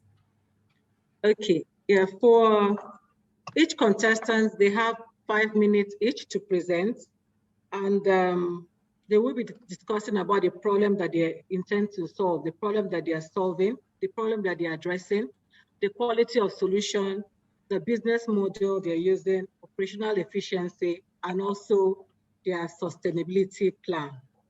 And yes, like I said earlier on, each of the contestants have 5 minutes each to present. Thank you. And the next person to present is Chukwuemeka Ayam Osigwe. Please share your presentation. Good afternoon, Jacinta. Can you hear me? Yes, we can. Okay, I'll share my presentation now. So kindly let me know when I can start. Yes, you can. Your time starts now. Good afternoon, ladies and gentlemen. My name is Emeka Niamoshigwe, and I'm here to talk to you about the Pride Lagos Creative Enterprise Week. In front of us is an image of a street painter who has his phone number written on the wall, hoping that someone will call him and inquire about his services. You might not know that there's something called Google My Business, where you could upload pictures of his artwork, optimize for keywords like affordable paintings, and even include a mobile extension. So when people are searching for such keywords, his business can pop up and it can even give him a call. Therefore, it's important for creatives to leverage the digital tools available to effectively scale and function in today's creative digital economy. Nigeria has a very youthful population. 62% are under the age of 24. But unemployment amongst that demographic is high, nearly 50%. And many youths with creative talent see it as an opportunity to make a better living for themselves. But many of them are aware of how they can chart pathways to make their creativity pay. The Lagos Creative Enterprise Week is an annual event aimed at helping creatives scale, hone their skills, and understand the unique business environment of their chosen creative ecosystems through seminars, workshops, and masterclasses. In 2019, we had our inaugural event and recorded some key successes. For example, all the creative masters who participated in this edition was at no cost. We also partnered with government and non-government institutions like the Lagos State Employment Trust Fund, Google, and Universal Media Group. Some of the media partners, such as Business Day, Pulse, and Cracks, did not only publicize the event for free, but equally sent members of their senior management team to volunteer as facilitators. Even during the week, as you can see here, we were one of the top most trending topics in Nigeria. Here are some scenes from the inaugural edition. We run a transaction-based revenue model with most of our funding coming through corporate sponsors and attendees who either choose to buy a day's ticket at 3,000 or a discounted week ticket at 20,000. We equally segment our attendees based on students and non-students. In our inaugural edition, unfortunately, we made a loss of 1 million as the cost was far more than the revenue we generated. We have since learned from our experiences, knowing now that corporates are more inclined to sponsor the training of creatives rather than come on board as a category sponsor. It's equally important to partner with the likes of public and private institutions because they want to know where these creatives are coming from that they are actually sponsoring. A host of organizations play in the creative education space, but focusing on just specific areas. Lagos Heineken Fashion Week focuses on fashion and design, Multi-Choice Talent Factory on the film and television sector. But we at the Pride Lagos Creative Enterprise Week look at creativity from a holistic perspective. And it's no surprise that those who are getting the most attention that are contributing the most to Nigeria's GDP. However, their contribution to Nigerian GDP is in its infancy compared to its potential total contribution. And this is because many of its practitioners lack the knowledge needed to effectively harness their creative skills economically and also the opportunities available for growth and expansion. Just putting things into perspective, in California, the creative industry contributes $185 billion annually to their local economy. Here's a timeline of where we've been for the past 4 years, beginning in 2019 with our inaugural edition. We had a hiatus in 2020 due to COVID-19 pandemic. We are reintroducing the brand under the Lagos Creative Enterprise Week to attract headline sponsorships, as it's similar to what Heineken did with the Heineken Lagos Fashion Week. I'm also partnering with online creative platforms like Skika Africa, where creatives who are trained will be onboarded, and anytime people pay them for their services, we get a 5% commission. By 2022, we plan to organize bi-monthly seminars and webinars at the different creative sectors for a fee, and equally create a mobile app for a better user experience during our Creative Enterprise Week. The Creative Week is firmly rooted in the Sustainable Development Goals, as we have 8 goals. Your time is up. Thank you. Okay, thank you very much, Chukwemeka, for your presentation. Dr. Haiti, should we go on to the next contestant? I believe so, unless the judges want to ask him any question very quickly. Judges, would you like to ask any question at the moment? Well, I'd like to make a comment, really. Okay. Perhaps you can provide some clarification. Okay. I'm thinking that I'm concerned about a holistic perspective. And my question is, why don't you think that if you disaggregate it into 2 separate, buckets of creatives, you probably have 2 occasions in a year rather than 1? When I say I'm thinking specifically, you have one for the arts and crafts creatives, and then a second one for the music and allied services creatives. I think you would, in a sense, have more reach, have more opportunities, and, but maybe you have a better perspective. Why do you think a holistic approach is better?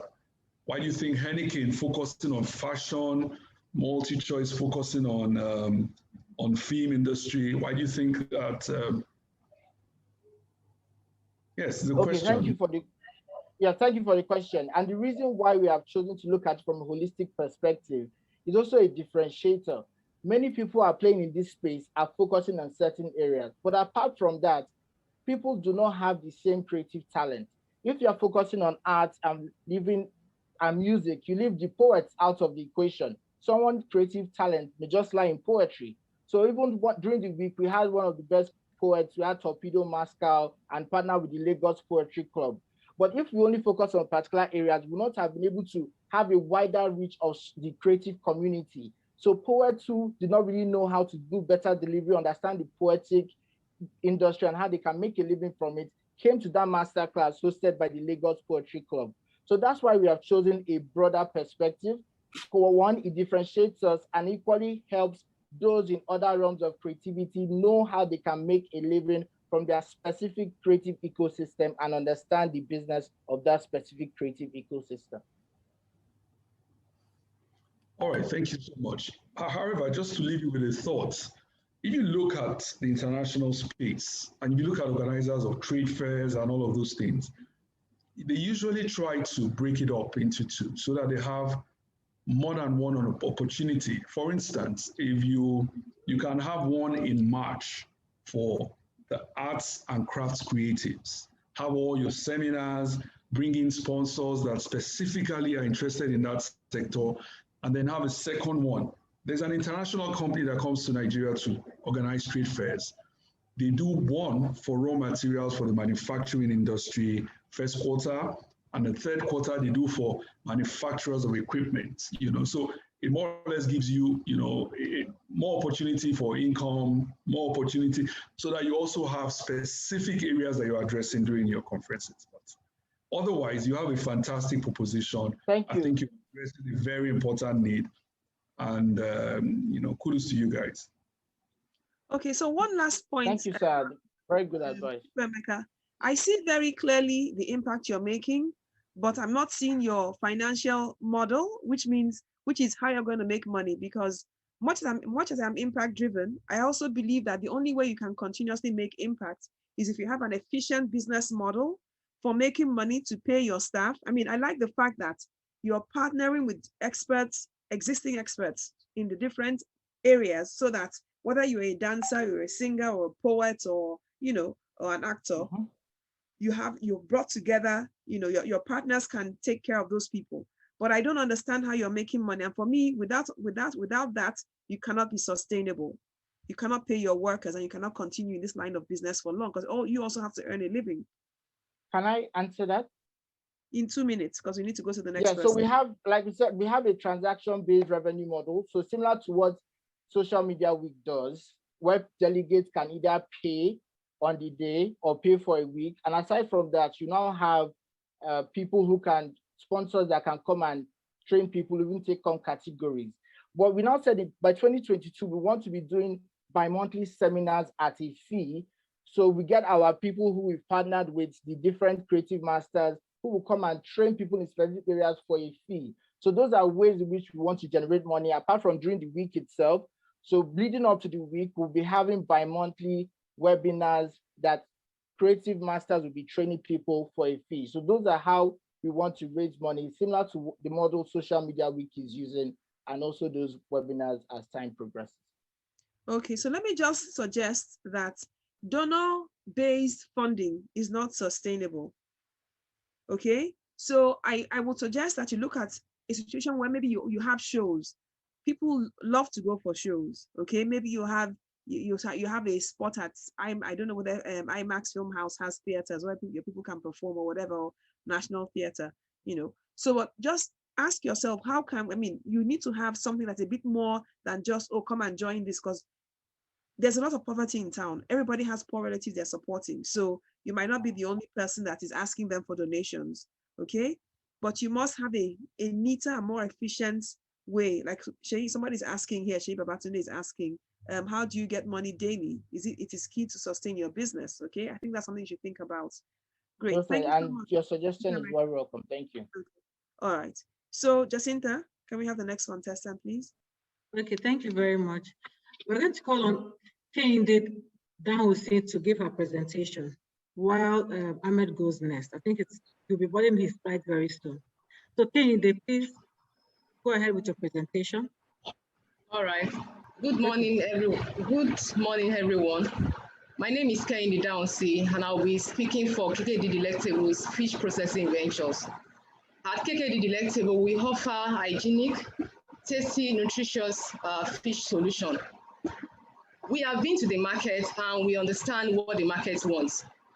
For instance, we want to play in Lagos State market, and then we know that people in the market, they are sophisticated, they understand what they want, they are conscious of their health, they want smoked fish that is free from carbon and contaminants, and they are willing to compensate for the vitamin requirements for healthy living. They therefore seek cheap, quality, and neatly packaged smoked fish. For me, just like Ope said, I actually learned the rudiments of smoked fish processing from my grandmom, who I lived with at the time.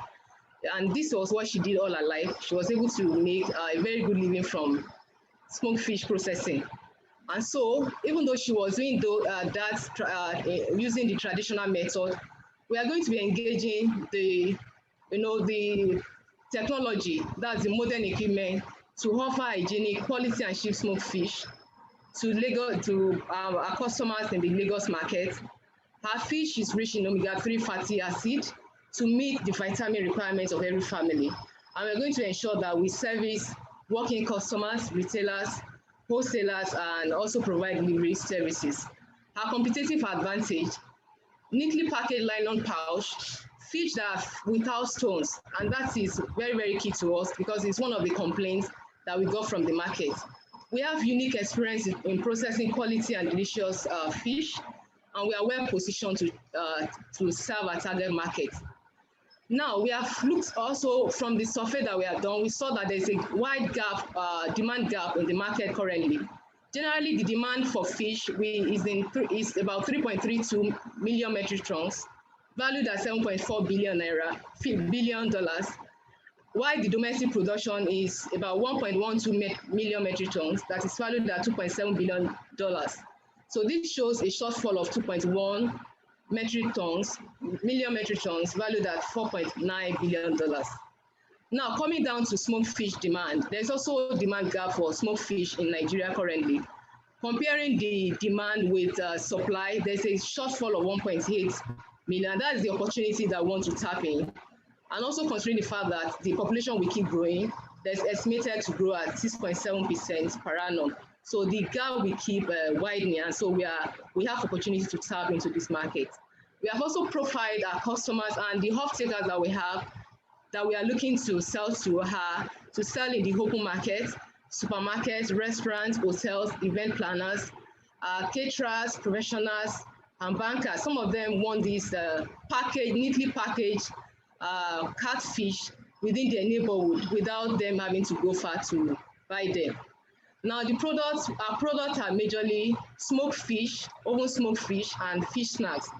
And they are packaged in 1 kg. We have 1 kg, and we also have the smaller one packaged in 50 grams, with shelf life of 6 months for the nylon pouch, and the snack fish for shelf life of 6 to 12 months.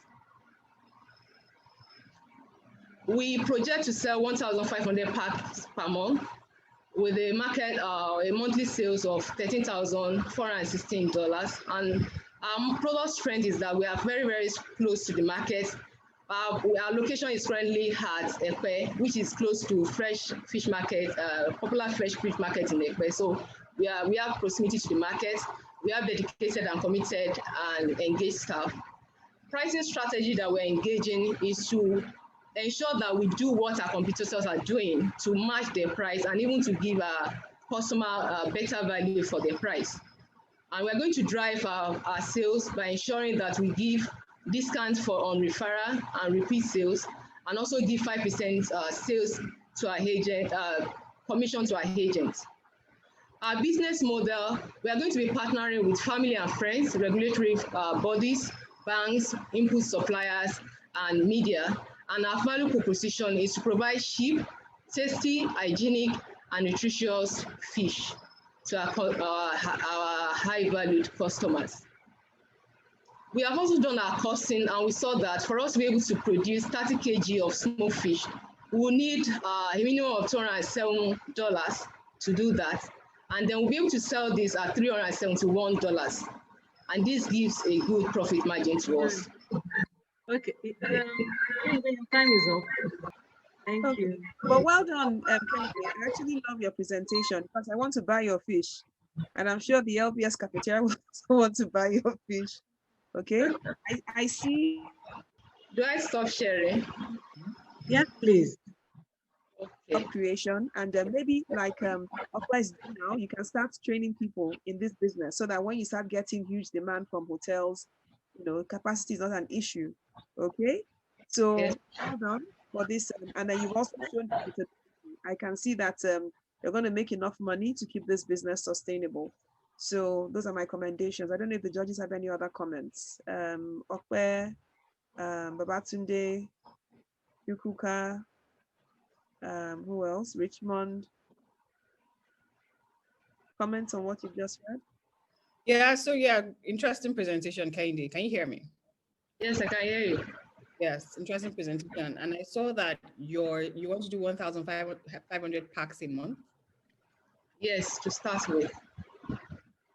So what are your growth plans? Because I think scale is very important because your margins are quite low, right? So scale is very important because if you really appropriate all of your costing in terms of the processing cost, the packaging cost, the logistic cost, it will slim down your margin. So if you're going to really raise your net profit or your bottom line, you're going to have to scale up in terms of volume, right?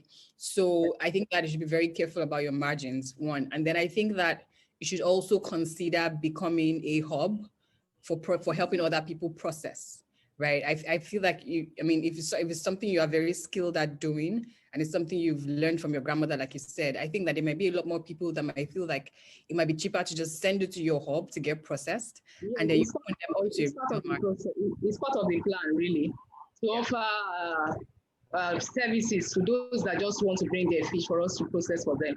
Exactly, and that will be another stream of income for you as well. So those are my comments. Yes, thank you. So.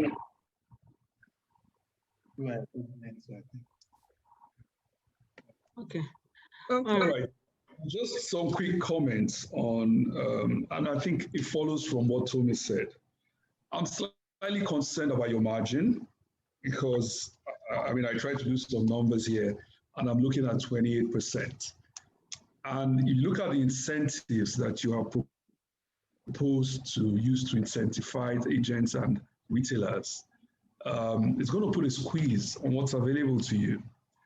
But then again, if I look at the demand gap that you project, it means, therefore, that you should be able to command more in terms of prices.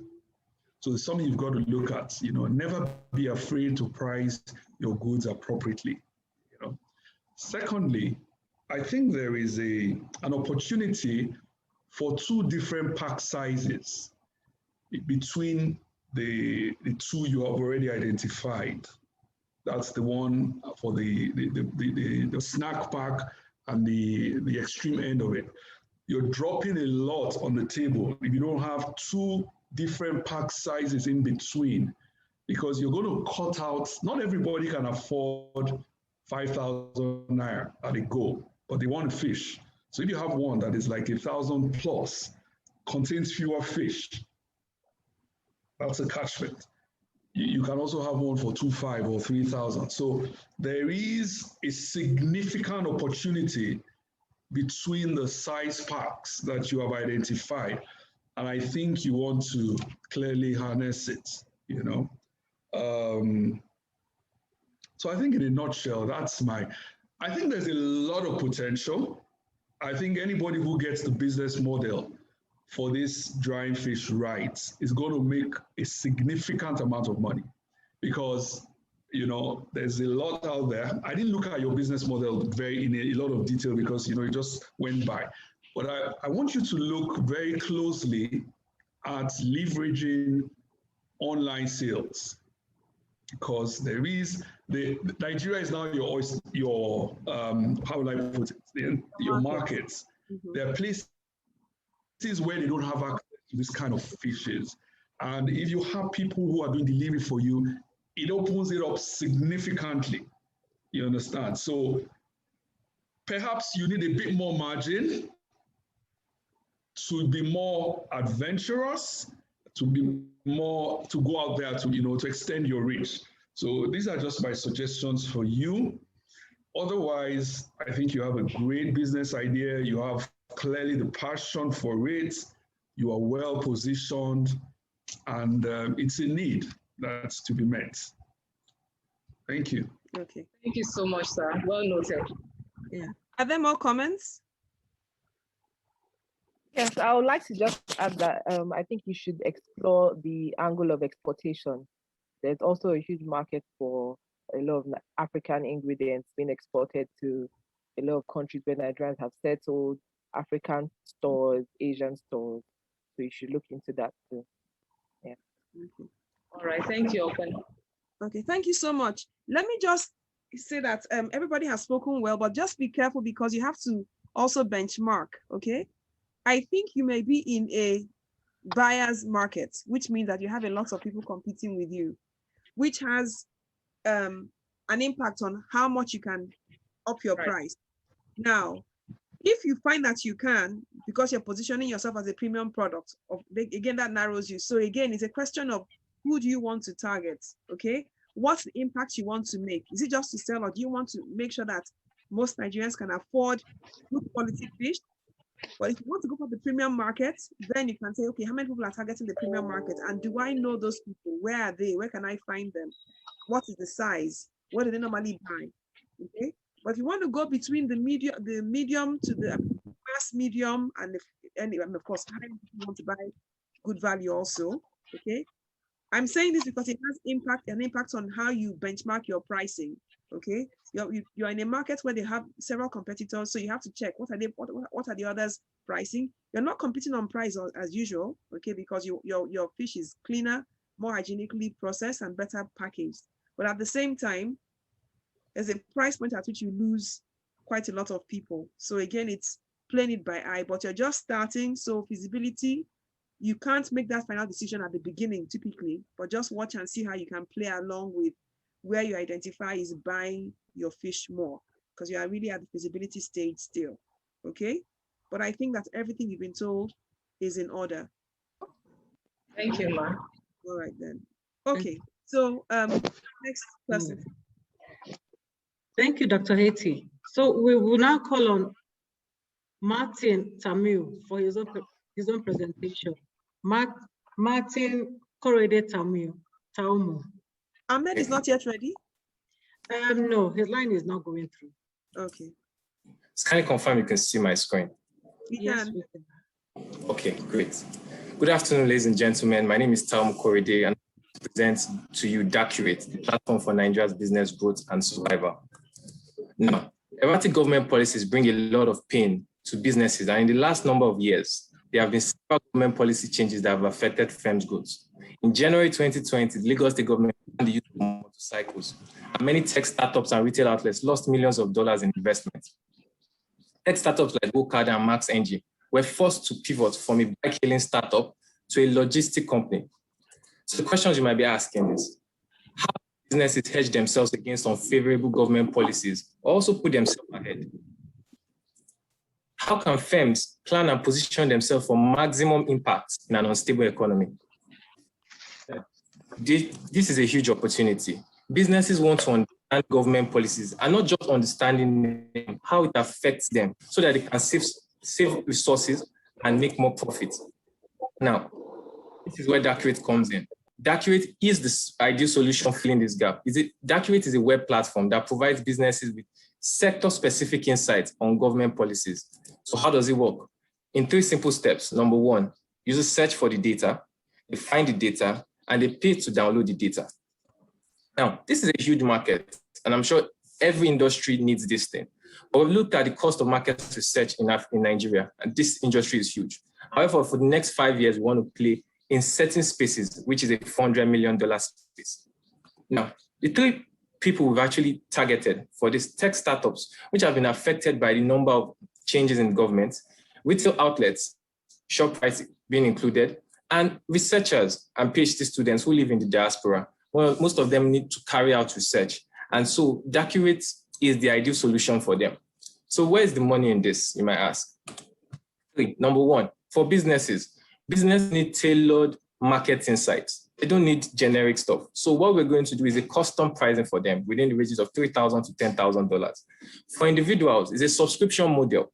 Now, we provide freemium 3 free publications, and they pay a monthly fee of $5, which is lower than the price of a Netflix subscription, which is cheap for them. So social enterprise is to educate citizens, mainly millennials, about the effect of government policies. So you might hear a policy on this, you are not wondering how it affects you. So what we're trying to do is educate the populace to be more aware of it. Next thing. I stated earlier on the pricing, this is a breakdown of what each will benefit from. Moving on, what have we done so far? We've definitely registered the company, we've bootstrapped, we've assembled the team, we've launched the website, we've gathered data, especially presidential policies based on sector from 1999 to 2019. That time frame is because it's the 4th Republic, and that's the longest democracy we've had, time frame of democracy we've had in Nigeria. Now, what traction have we shown in this? this time. Over 1,000 people, unique visitors. We've raised $500 in donations, onboarded 3 individual subscribers from outside Nigeria. 2 tech startups are already working on it. And we signed an MOU with the people, a UK marketing firm, for £5,000 for the next 2 years.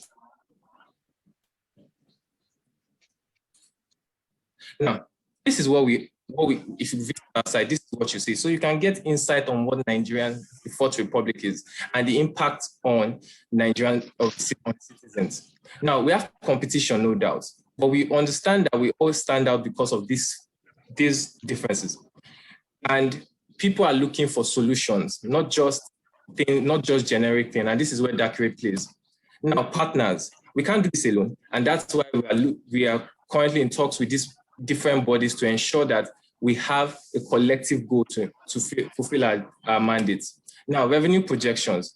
We have for paid subscribers, 50 paid subscribers in 6 months doing aggressive content marketing through social media, 30,000 projection by onboarding 10 tech startups, and 3 retail outlets, projection of 100,000. So that's close to $150,000 in the next 1 year. Now, it's a team of guys who have over 20 years experience in the tech space and they've actually been able to do stuff in various space. And we've understood how government policies have affected us, and we've decided to do something about it. The popular saying we all know is success seems to be connected to action. And what we believe as a team is hope is not a strategy. So we have to take action now to ensure we succeed. Thank you very much. Thank you, Korede. Brilliant presentation. Can we take comments, please? Yeah. So I don't know if you'd want to clarify your problem statement. So are you trying to solve the problem of data availability, or are you trying to solve the problem of, influencing government policies as it relates to small businesses? Because it sounded like you were coming up with a solution that would help small businesses survive, frequent changing government policies. I don't know if I got that right. Yes. So we can't do anything about what the governments will do, but we can also hedge ourselves from the changes. So an example we mentioned is when the fintech issue came up, many startups decided to use microfinance licenses. So an insight on that, the problem with it's not that people don't know, the information is out there, but not clear. So what we're trying to do is it is tailored to your needs. So if you're in the agricultural sector, if you are in the transportation sector, depending on the space you play in, so if you play in Lagos or you play in Delta State, what are those policies there and how would they affect you? So if they ban something, what insights will you get from it to make a better decision so that you survive? Many companies like GoCada couldn't survive because they couldn't pivot because they didn't have that funds to pivot. So what I'm saying is, will your solution help Max Cada pivot, or how does your solution help Max Cada? So I'm running a motorcycle business. The government comes up with a new policy that basically takes me out of business. How does your solution help that business? Okay, so the problem with each startup is they don't know about this until it comes out in the news. However, there is always the steps to becoming a bill takes months. So that Okada ban was not an overnight thing, it was 6 months. So what we would do is before every bill is passed, because the number of steps, since they already have an account with us, we tell them these are the things that if they take if this bill is passed, this is how it will impact your business. If this one is passed, this is how it will impact your business. So we don't wait till the media carry it. It's like there are certain bills that are about to be passed in the house, but nobody knows about it. So what we're saying is that information. Yes, we have that information, working with the bodies that are doing it. So some of this information, we access them, we interpret it for them to understand. So we have a team of researchers, lawyers, and analysts. That's why we can do that, to be able to interpret it to their needs, not just to say there's a policy or there's a ban. No, it will tell you that in coming months, this can happen to your business. How do you want to hedge yourself against that? Okay, like it sounded like you were working with historical data. So I think if you have access to bills that are not passed yet, that would impact businesses. Yeah, that would be a differentiator. Thank you. Yes. Thank you very much. Okay, quick one, Korede, because my question for you actually is related to what Yuka was asking, and it's to do with your target market. Okay, so the information you're providing is very useful to SMEs, entrepreneurs. Okay, what you're saying, you're targeting millennials and Gen Zs. Now, to the extent that they are entrepreneurs, that would be good. To the extent that they are not, okay. So just for you to revisit who your real target market is, okay. You may be, I mean, again, this is why the feasibility is very important. You may be right, okay, but from what you're describing, this information you're talking about is really relevant to those who are in entrepreneurship, who are in business, okay. So just think about it, be able to identify so that you don't, because if you see, if you your target market are millennials and Gen Zs, you're asking yourself, where are they? So I can, you know, let them know that this is possible. And they may not show any interest. You have a great idea that's relevant to other parts of the market. So maybe you also want to partner with chambers of commerce, our EDC, or even an LBS where people come to learn about entrepreneurship, okay? Or I don't know where, I mean, the policy news, and then maybe even break it down in pidgin English, because you want people in Computer Village, in Balogun, or Mushin, Oshodi, spare parts markets to understand that, see what in government talk, or see what he's going to do to your business if you don't act, you know, now. These are examples of what you can do. So you're giving sort of information as well as financial advisory. I don't know, but that's what it seems to me, that you need to check to see what's the real target market. Thank you very much. Let me just come briefly here. So can I respond to her so that? No, you don't have too much time, so that you should. Okay, sorry. I think it's more useful for you to get feedback. Okay, thank you, Tim.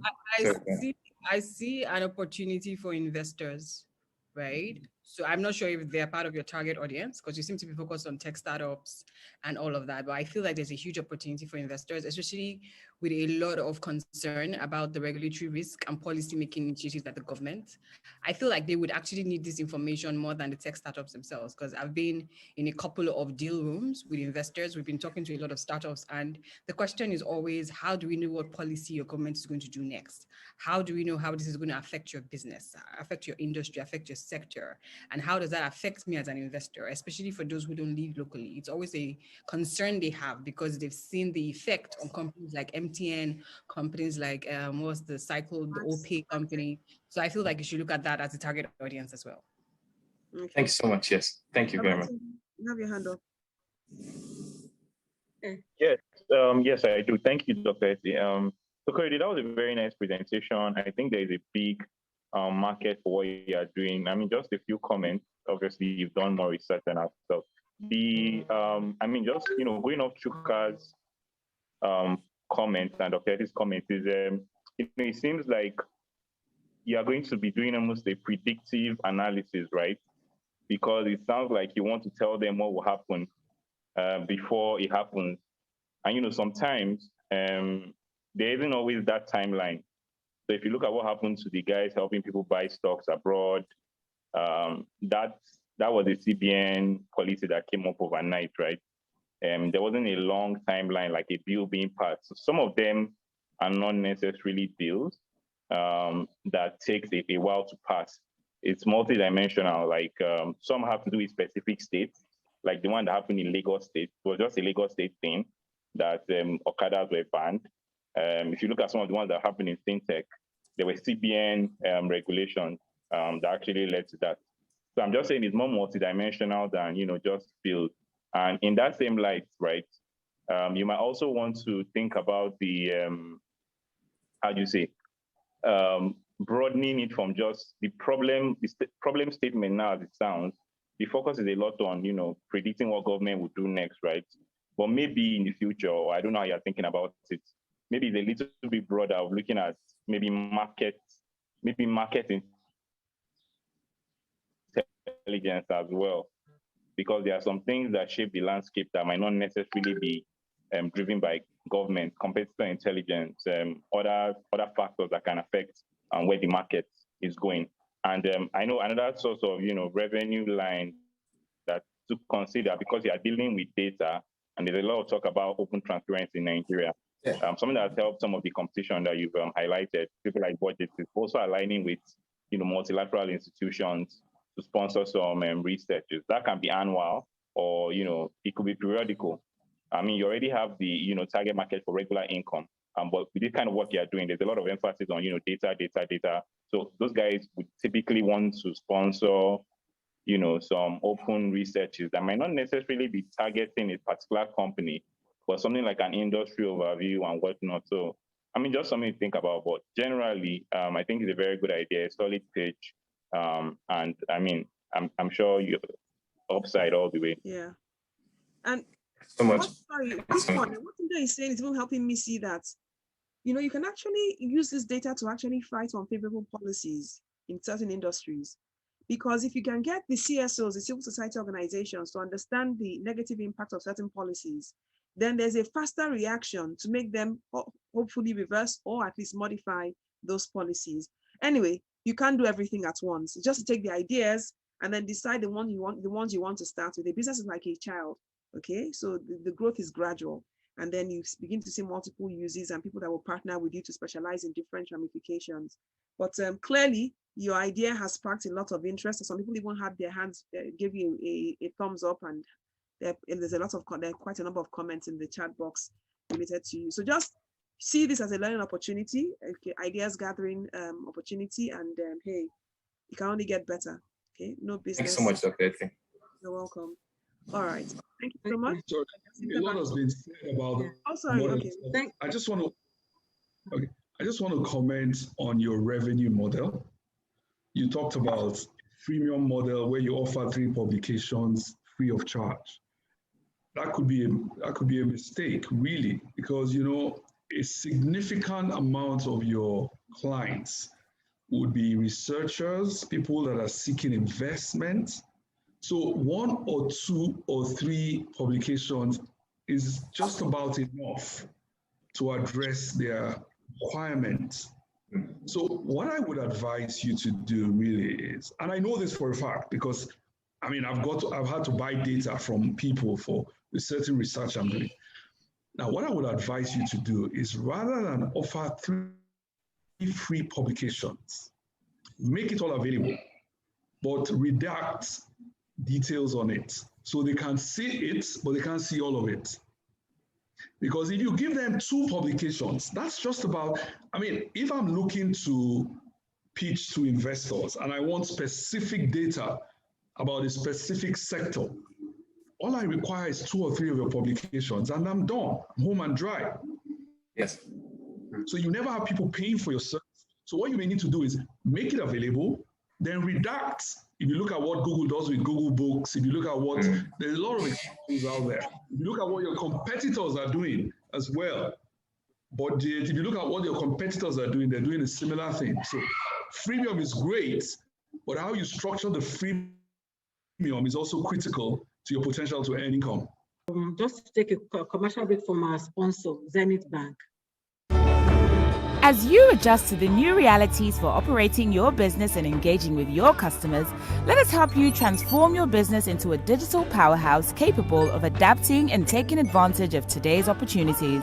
With our best-in-class array of digital solutions, you can conduct your business, receive payments from your customers, and perform transactions quickly, safely, and conveniently, because we've got you covered with the right people, technology, and service offerings.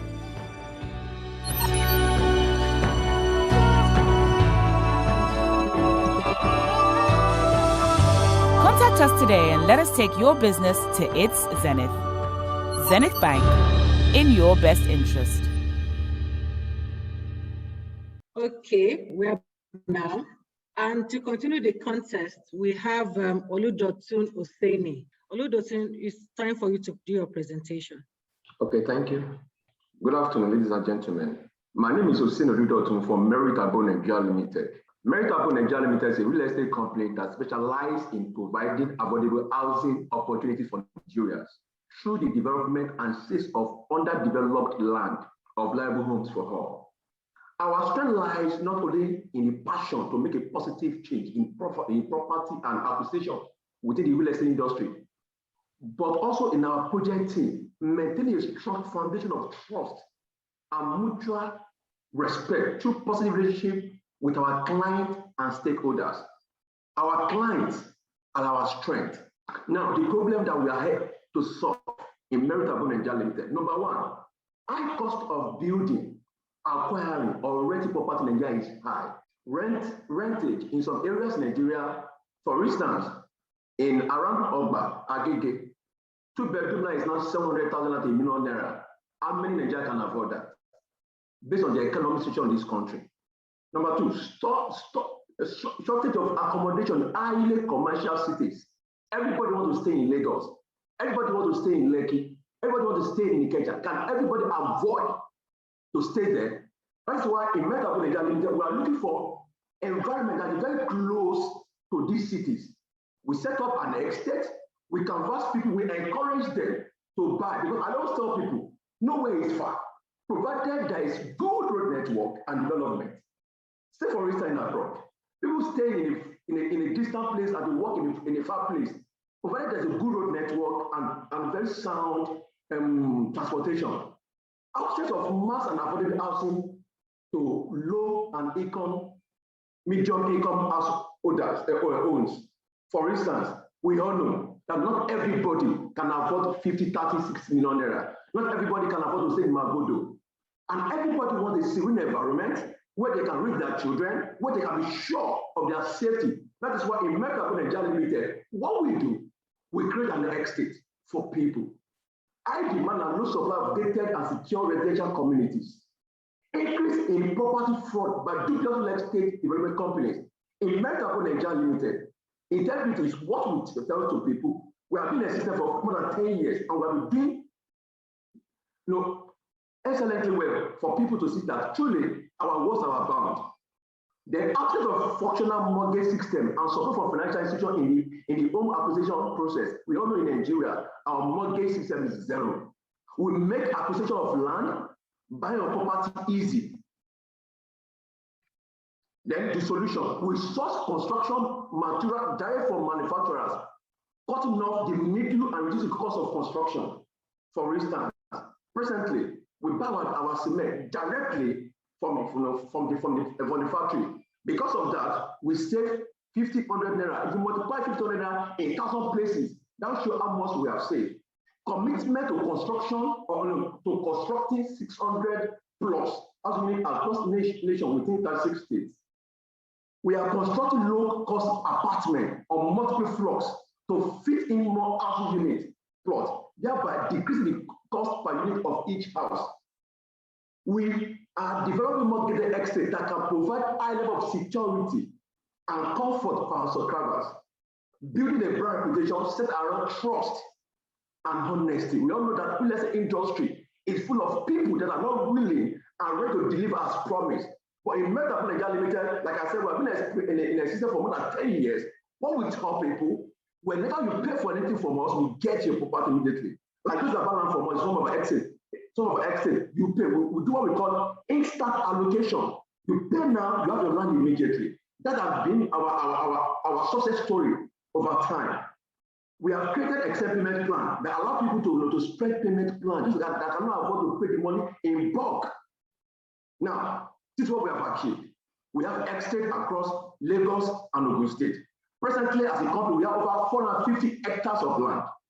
Presently, we have estate in Arepo, Simawa, Muwe-Ofada, Agowa Ikorodu, Risala Ikorodu, Igbetuleki.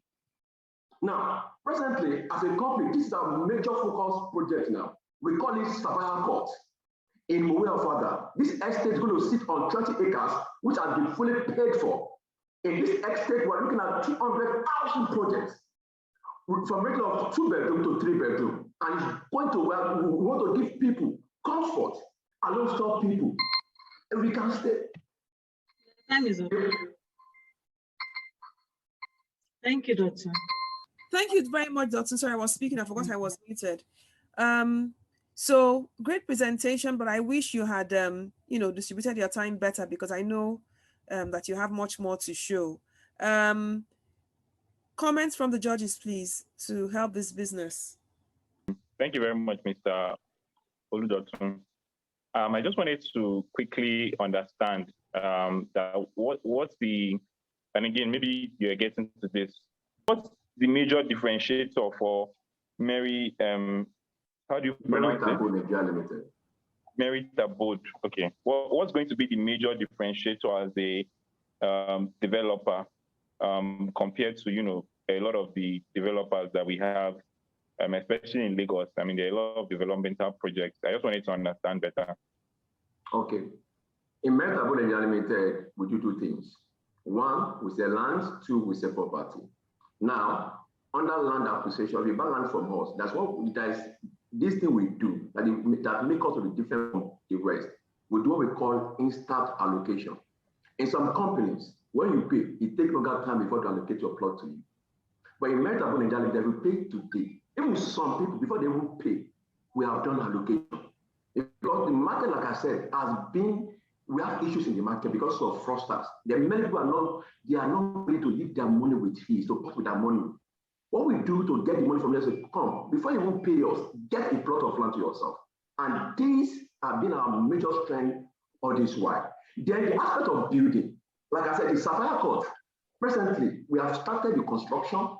We are not selling for people like us. We are not offset takers. What we want to sell, we have already started it, which means what you want to put your money on is on ground for you to pay. That's one of our strengths as well. Those are those things that make us to be different from the rest of the marketplace. And also our integrity. You pay for your survey plan, you get it immediately. Anything you pay for, we are sure delivering them to you at the stipulated time. Oh, okay. So you don't sell off plan? We don't do that.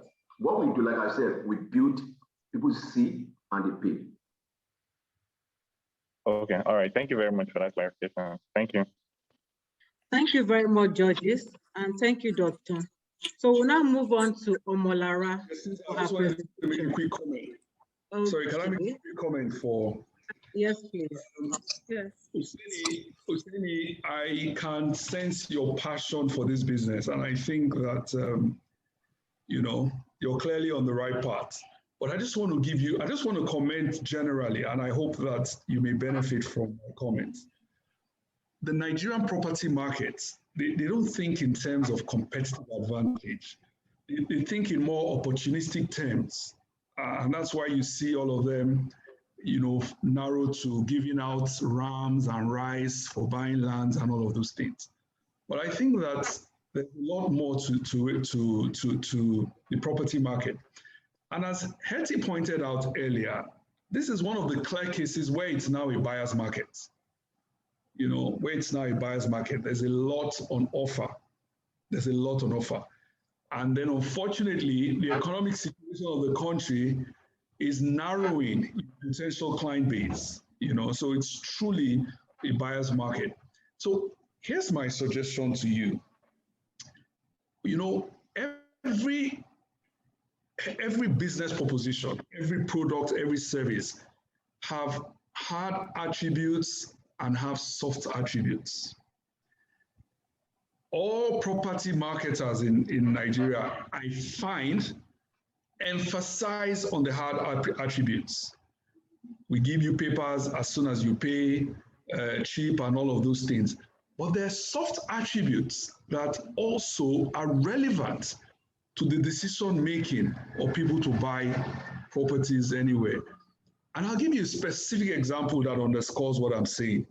If you think about Amen Estates, you know very well Amen Estate, in spite of the enormous disadvantage it has, its location and all of those things, has done significantly well as a proposition for people interested in properties. So what I want you to do is think about what are those things, what are the experiences that people are seeking when they want to buy a property to live in? perhaps you want to accentuate some of those things. You know, maybe a park. If you have 30 hectares, you're thinking of a mini golf course. It doesn't cost you anything. It's landscaping. If you have, you know, these are the soft attributes that will truly begin to differentiate you. Because as we speak, all property developers, it's opportunistic terms that they all think about. And then on a final note, I think you will also benefit from, there's a tool that Hetty makes popular in the MBA program, and it's called the ACE Metrics. You want to look at some of the things that you have on offer and decide whether some of these things are really relevant to your prospective clients, and consider whether you need to remove them. Because, you know, everybody builds all of these houses, offers interlocking stones. Perhaps your clients are more interested in landscaping. So I think you've got to look very closely and think of how you can position yourself in this maze of property developers that we have in Nigeria. Thank you very much. Thank you, Mr. Richmond. For instance, now, there's an estate we have in around Shimawa. Within the estate, we have the estate is sitting on 200 acres of land. And presently, we have more than 200 buildings coming up. And within the estate, we have provided electricity. We have provided educational center. We are seriously working on a road network. Like I said, we have been in this business more than 10 years. I'm a salesman. I have more than 150 people that go out every day to sell. I have influencers, Video Kusoko, Tunamba. We have meetings regularly. People talk to us. But another strength we have is a very good customer relationship. Before we even opened the, I was in the bed 2 or 3 days ago. I saw something going on. I want to have another estate in the bed. And I keep telling my team since yesterday, it's not about the distance, it's not about the feeling. What I'm going to put on ground, I'm going to attract people to the place. I know what you're talking about. I know what people, I know buying property go with feeling. People want to stay within the estate. They want the place whereby they want to raise their children. They want to sleep and wake up and feel happy every day. These are what we are doing. But thank you, sir. I'm going to add more to what you have said. I promise you, sir. Thank you.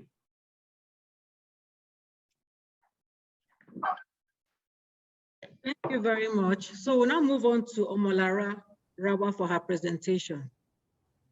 Your time starts as soon as you start. Please share your screen. Okay, Dr. please stop sharing. Good afternoon, everyone. My name is Lara Rawa, and I'll be pitching about Smashbox Cocktails. Smashbox Cocktails is a product of Eventi Cocktails. Eventi Cocktails is a Lagos-based cocktail design and consulting company, and we specialize in creating distinctive cocktails, custom mixology for events. So it's more of an outdoor catering company. In 2020, the world was greatly affected by the pandemic, and there were great changes. There was lockdown and there was restrictions, and the event industry was badly affected, and we're not making any revenue because there was no event. And hence people had no access to their favorite drink that they like at parties or events, which is cocktails. And immediately we responded to this by coming up with a product called Smashbox Cocktails. Smashbox Cocktails is a premixed cocktail. It's packaged in a unique bottle. It can be sold to individuals, event planners, and due to the rise of virtual events, the caterers started to package their food in food boxes, and they needed cocktails to accompany those drinks, as you can see in the picture. Smashbox Cocktails is a refreshing beverage. It's created by myself. I'm a mixologist. The product has been registered, it's approved by the regulatory body NAFDAC. As I said earlier, I sold in a unique transparent can so that people who want to consume it can see the product and be sure that there are no particles or anything in it. We have lots of flavors. They range from alcoholic to non-alcoholic. The taste are fruity. If you want something tangy, if you want something creamy, you can always get that in a Smashbox Cocktails, and there are no added preservatives. So you'll be getting the same thing you would get if you walked into a bar or a restaurant and you ordered a cocktail or a mocktail. Like I said earlier, different style of packaging. We have experienced team of mixologists. So we have some cocktails which we create ourselves, which you cannot find anywhere else. And for people who are not adventurous, who would like to drink what it is that they're used to, we can also create we can also create those cocktails. We have good presence on social media. We have lots of excellent customer feedback and referrals, considering the fact that we started last year during the pandemic, and the brand image of our holding company is what Eventi Cocktails is also what we're as, and also by brick and mortar stores, which we started doing by stocking our product in some before we started stocking our products, we had to do our own research to know who our target markets are and where they usually go to buy things. Like I said earlier, we do social media and brand partnerships. And even in partnering with different brands, we had to go to supermarkets that we know that our target markets will go through. And those are supermarkets like Hartley Supermarket, Renee Supermarket. And this is due to our pricing. We price our drinks, we position our drink as a premium drink, and it ranges between 2,000 to 3,500 naira per bottle, depending on what size you want. It comes in two sizes, which is a 330 ml and the 500 ml. In deciding on our target audience, we look at the geographic segmentation, and that is why we're actually based in Lagos at the moment. And most of our clientele base are on the island, and we have some of them on the mainland. In terms of our demographic, we looked at people and their income, people who are able to afford our products. And these are upwardly mobile individuals, HNIs, events planners, corporate clients. We also looked at the age. The legal drinking age in Nigeria is 18 for those who can drink alcohol. So we just pinned that to be between 18 and 55 years. In terms of behavioral segmentation, which we also did this by sending out questionnaires and doing our research, we noticed that most of people who buy, they're loyal to our brand. They buy when they're having events. They buy more over the weekend. They also buy as gifts. And most people buy when they're doing group events or they're doing group meetings or sending things or doing team bonding. We started last year during the pandemic, and between last year and now, we sold over 13,874 bottles, which averaged monthly to about 1,156. And in terms of our revenue, last year, 2020, was about 34 million, and our net profit was about 5 million. We can see that the business is actually growing, and we also expanding now because we're now reaching out to more supermarkets so that we're able to reach our target markets quickly. And one of our unique selling proposition is the fact that we have lots of variety. Thank you very much. Okay, so brilliant presentation, Lara. And I think that you've been able to show us that your product there's a market for your product, that it's a premium product. I would have liked to hear more about the impact, maybe in terms of employment, maybe your value chain is creating opportunities for people to get jobs. I guess when you're invited to parties, you have to have waiters that you engage, or now that it is online, you need, the people that work in your packaging factory. So again, it's that balance between impact and profits, because to be honest with you, there's a huge global impact investing market out there. Okay, gone are the days when people were interested in businesses just for the money they make, which is very important, by the way. You see me talk about people who are showing me all the impact they're making without showing me a financial model. So you have a great business model, okay? But how are you impacting lives besides providing a premium drink for people who can afford to have a good time, okay? What's your value chain and what do you have in mind? Because our operating context actually determines the ultimate sustainability. Our operating context has poverty and it has insurgency. And so as entrepreneurs, empower people, okay? We create peace, we promote peace, and peace is required for your business to go on, for people to continue to celebrate. So I think you should be thinking short term, medium term, long term, okay? But great business, okay? All I would have said to you is, because this was an international competition, I still found the text too much. That could have been your copy, while you just show us bigger pictures, clearer pictures, of guests enjoying your drinks, or even tell us a bit more about the variety and the health benefits. It's nice to know there are no preservatives. It makes me feel healthy, okay? But hey, there are health benefits to the kinds of ingredients you're probably using, which you haven't shared with us, which would also give you a different market, okay? The health conscious market. So great. Right, more comments from judges to help this business and to help the entrepreneur. Okay, thank you, Lara, for that presentation. It was a really good one. I'm familiar with your brand and your product. So I'd like to ask, what's your plan for cold chain storage? I know there are cocktails, they are mixed. So typically you have to keep them in cold chain storage, or is your packaging solutions shelf stable? So yeah, what's your plan for that? Okay, so the way we operate now, we don't produce and keep. So that we have two sets of customers. The first one are the ones that we sell to directly. So you place an order and they'll send it to you. So between them, it's able to last 24 hours without you putting it in the shelf.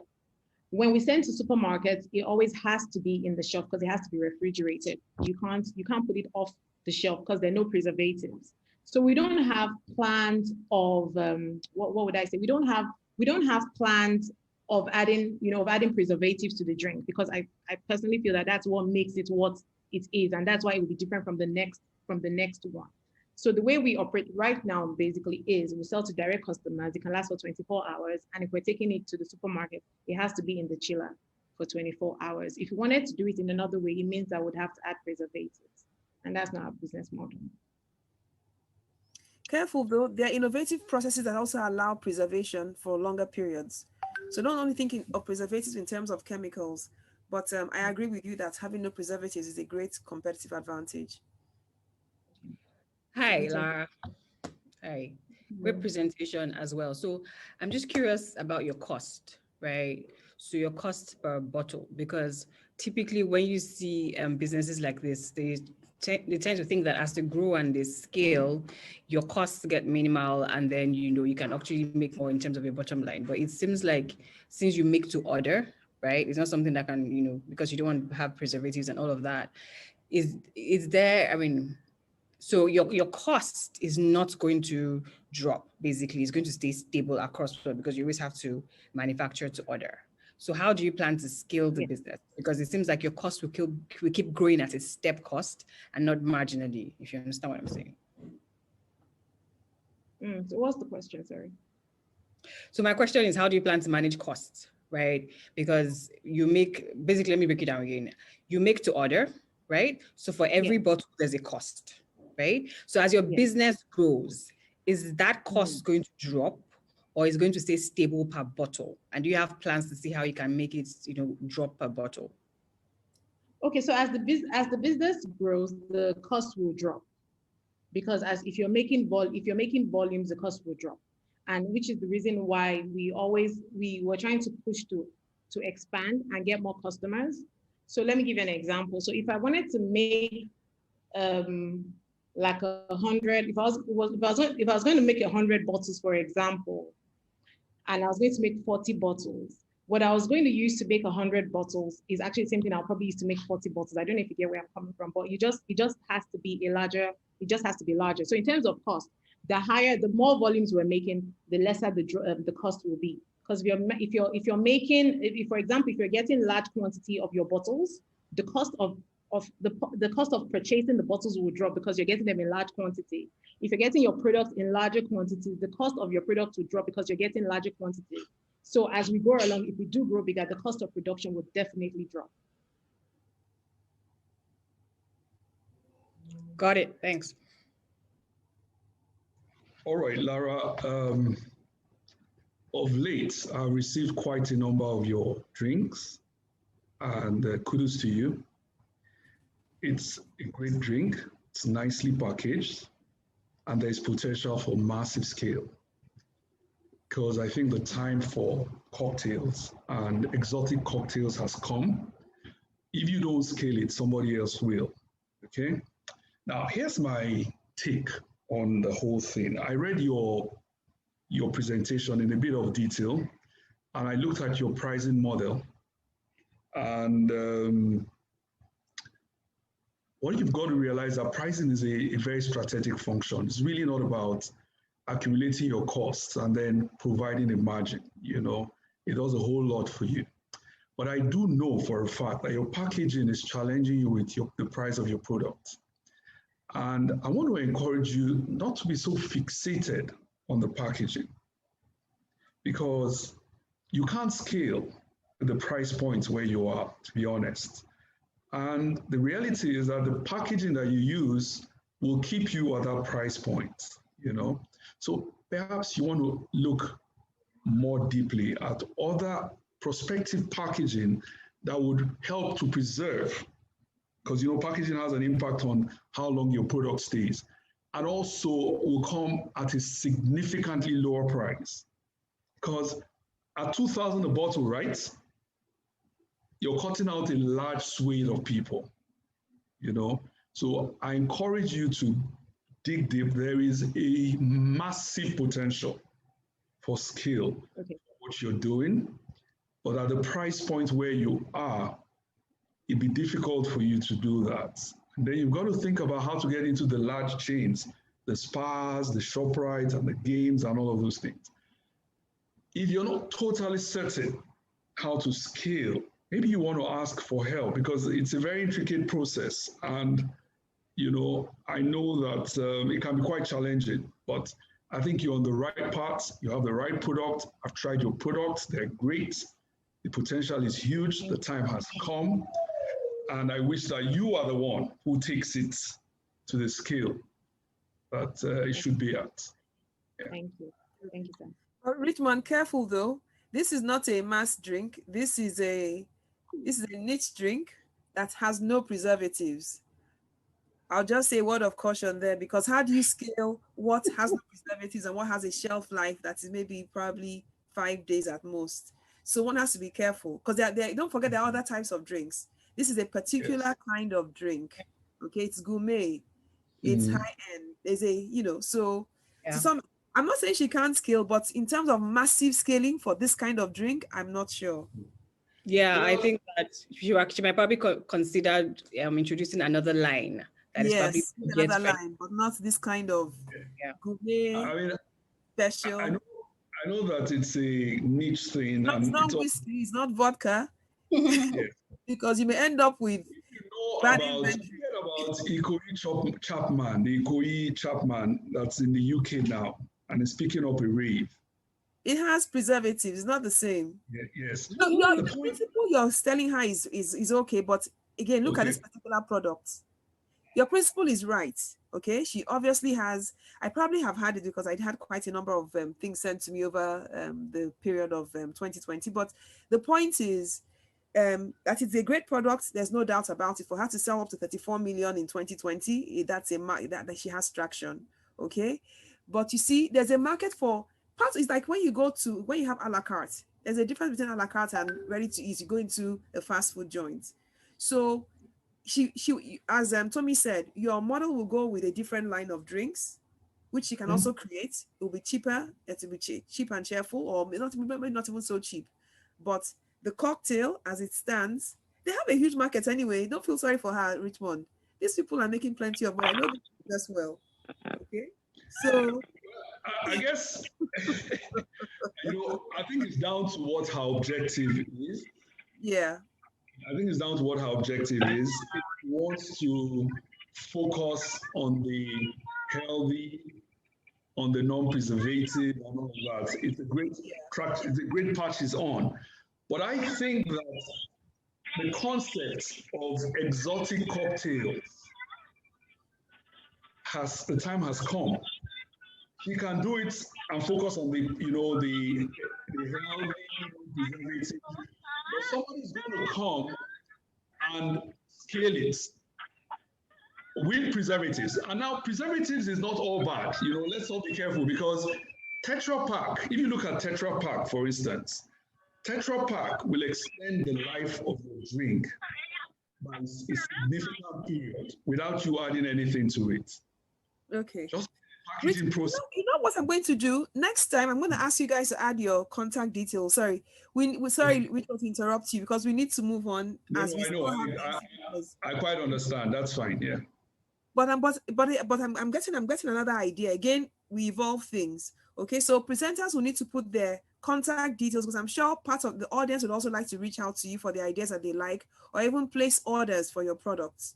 So for those who haven't presented, you can still do that. Quickly add your contact details, telephone number, and email, so that people can reach out to you, and even the judges can reach out to you with more suggestions for how you can, improve the business and grow it.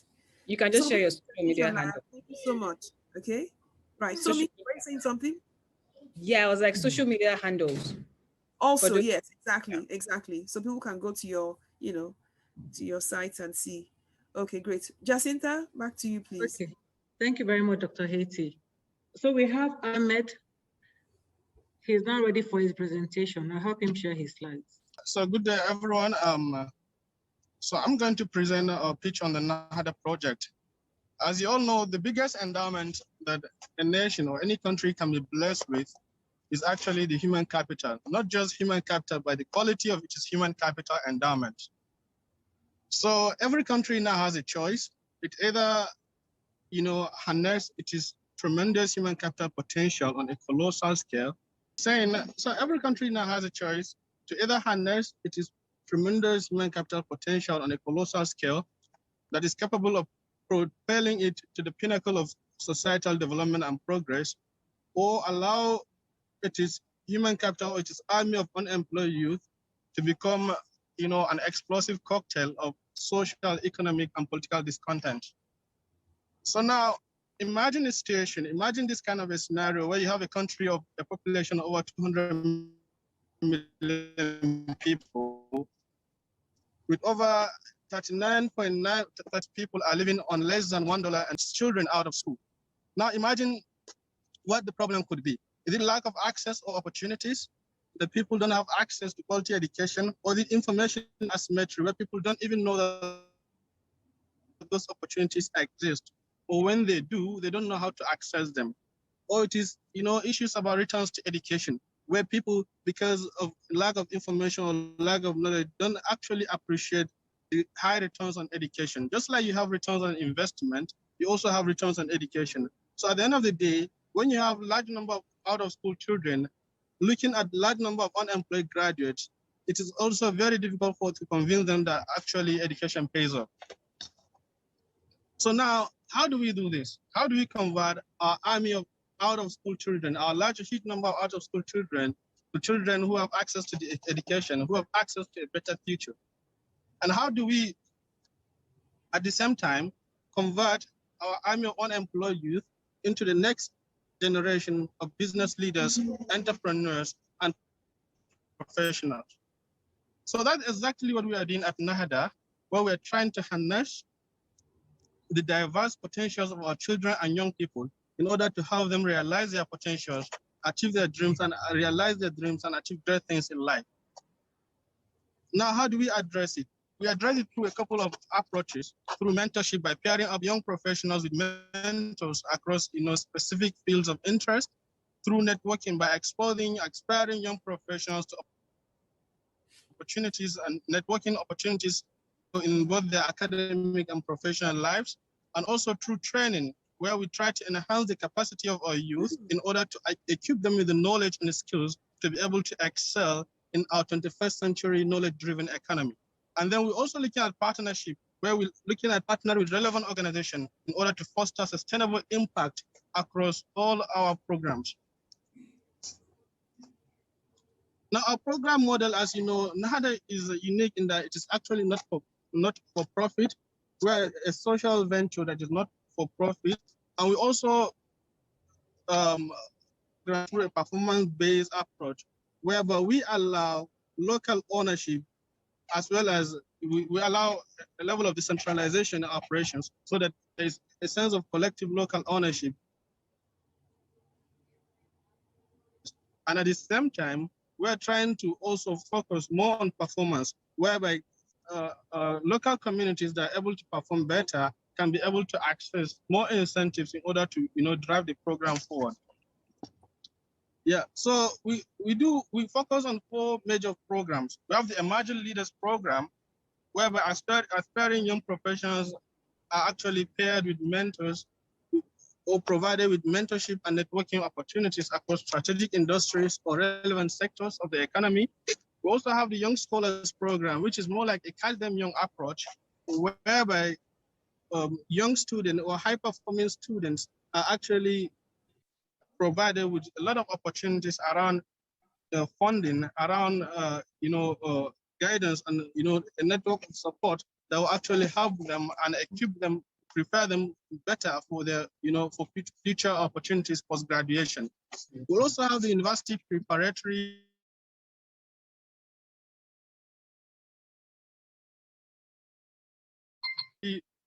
program. So imagine that, take our SSC exams, or university entrance exams.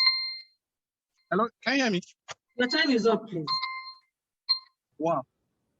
Okay, Ahmed. Okay, let me take other comments first. Right. Thank you, Ahmed. Thank you so much.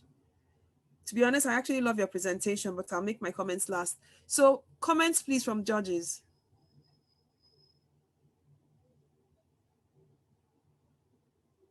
Comments, please. Any comments from any judge? Okay. I don't know if it's just me, but I really don't understand the business model. Okay. So it's not a business model. It's not a, well, okay, so there should be a business model. It's a non-profit. They're basically trying to provide opportunities to educate the Almajiris, the children out of school. I mean, we all know Nigeria has the highest number of out-of-school children in the world, over 10 million, okay? So he's basically trying to look for different ways to not just educate them the conventional way, which is go to school to learn academics, but also to mentor them, to train them in the things to do with school, also give them networks to help them make it in life, and I guess technical training as well. Okay. The part that it wasn't too clear is this, Ahmed. Even though you are a non-profit, you still have to have a financially sustainable business model. Okay. So even if you want to teach the children to make, I mean, there's something I always say that the North has not exploited sufficiently, which is kilishi. Kilishi can be exported to every country in the world, because I have seen beef jerky even in Japan. And beef jerky is nowhere as delicious as kilishi. So if beef jerky can be in Kenya, Japan, and beef jerky is from the West Indies, is Jamaican origin, okay, from the West Indies, I don't see why kilishi cannot get to any part of the world. So for instance, if you train those children or to make the kind of hat you're wearing now, okay, there are many African countries where this is sold. There are many African countries that will love kilishi. You will be a multi-billionaire. And at the same time, these people too will also have financial independence. So you need to have a financial model which has a market for the skills that these people acquire and begin to exercise. That was what was missing, okay? So, but hey. Hello, can I respond to that? Sorry. Anybody speaking? Any of the judges speaking? So Tommy, I don't know if I think I get Tommy's point too. Like, I think the problem is clear, but one thing that wasn't clear in, okay, he said he's going, you said you're going to train, you're going to mentor, but it's still a vague model. Like, how are you going to go about that? Like, do you have a tech platform? Are you going to reach out one-on-one with these kids? Are you going to start a conference? Like, it wasn't clear the how. The how wasn't clear. How you're going to go about funding it wasn't clear as well. And how are you going to go about sustaining it? Because of course you need to make money. Exactly. Okay. And donor funding is never a sustainable way to go. Even if you're getting donor funds, you still need to have your own financial business model to ensure continuity. All right, Ahmed, I think it's a worthy mission. And I think that if you can achieve half of what you propose to do, it will be worthwhile. However, I think I agree with them in the sense that perhaps if you had more time to complete your presentation, you probably would have explained better the model for sustaining the business. However, what I want to say is that the scope of what you're trying to address is quite large. Maybe you want to focus on a more narrow area, because you're trying to do a lot of things. And I don't think that you can really optimize your intent if you're trying to do that many things. So perhaps you want to focus on the mentorship scheme, or you want to focus on the volunteer teacher scheme. And then when that is set and stable, you can then move on to create other things. But again, like Riata said, you've got to think very. I'm not even sure that donors will find your proposition attractive if you do not have a sustainable funding model that you have crafted yourself. If you solely depend on donor funds, then of course that's hardly good enough. But I think that perhaps if you have the time to explain the model a little better, we'll probably see, because I remember reading your presentation and I'd come across a revenue model that you tried to describe. But I think you get credit for thinking of addressing this, and it's a huge problem, and I wish you success. Yeah, Ahmed, I'm definitely happy to work with you on this, because this is a major problem in Nigeria right now. So this is after the program. It's what you're looking at is really important. If we can crack it, this country will be a better place. Okay, so kudos really for looking in that space, but we're going to make it a revenue generating business, because that's how we continue to reach more people and expand its growth and empower more people.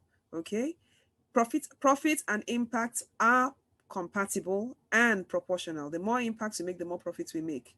Don't be afraid of making money, okay, because it allows sustainability. Awesome. Well done, Ahmed. Okay, Jacinta, over to you. Okay, thank you very much, Dr. Haiti, and well done, Ahmed. And then we have one last contestant, Precious Adeho. You can go ahead with your presentation. All right, good afternoon, everybody. My name is Precious Adeho, founder of Imobile Engineering Nigeria Limited, a full-fledged engineering service company located in the heart of Lagos. Our solution is very critical to us. Whether you like to know today, the way the world is going, you can see clearly that every nation that needs to grow, there are 4 critical things that are very important, and that is food, and that is power, and that's energy. So as an engineering service company, we look at solving that, and the other area as well is the area of pharmaceutical. These 4 critical areas drive every sustainable economy and every nation.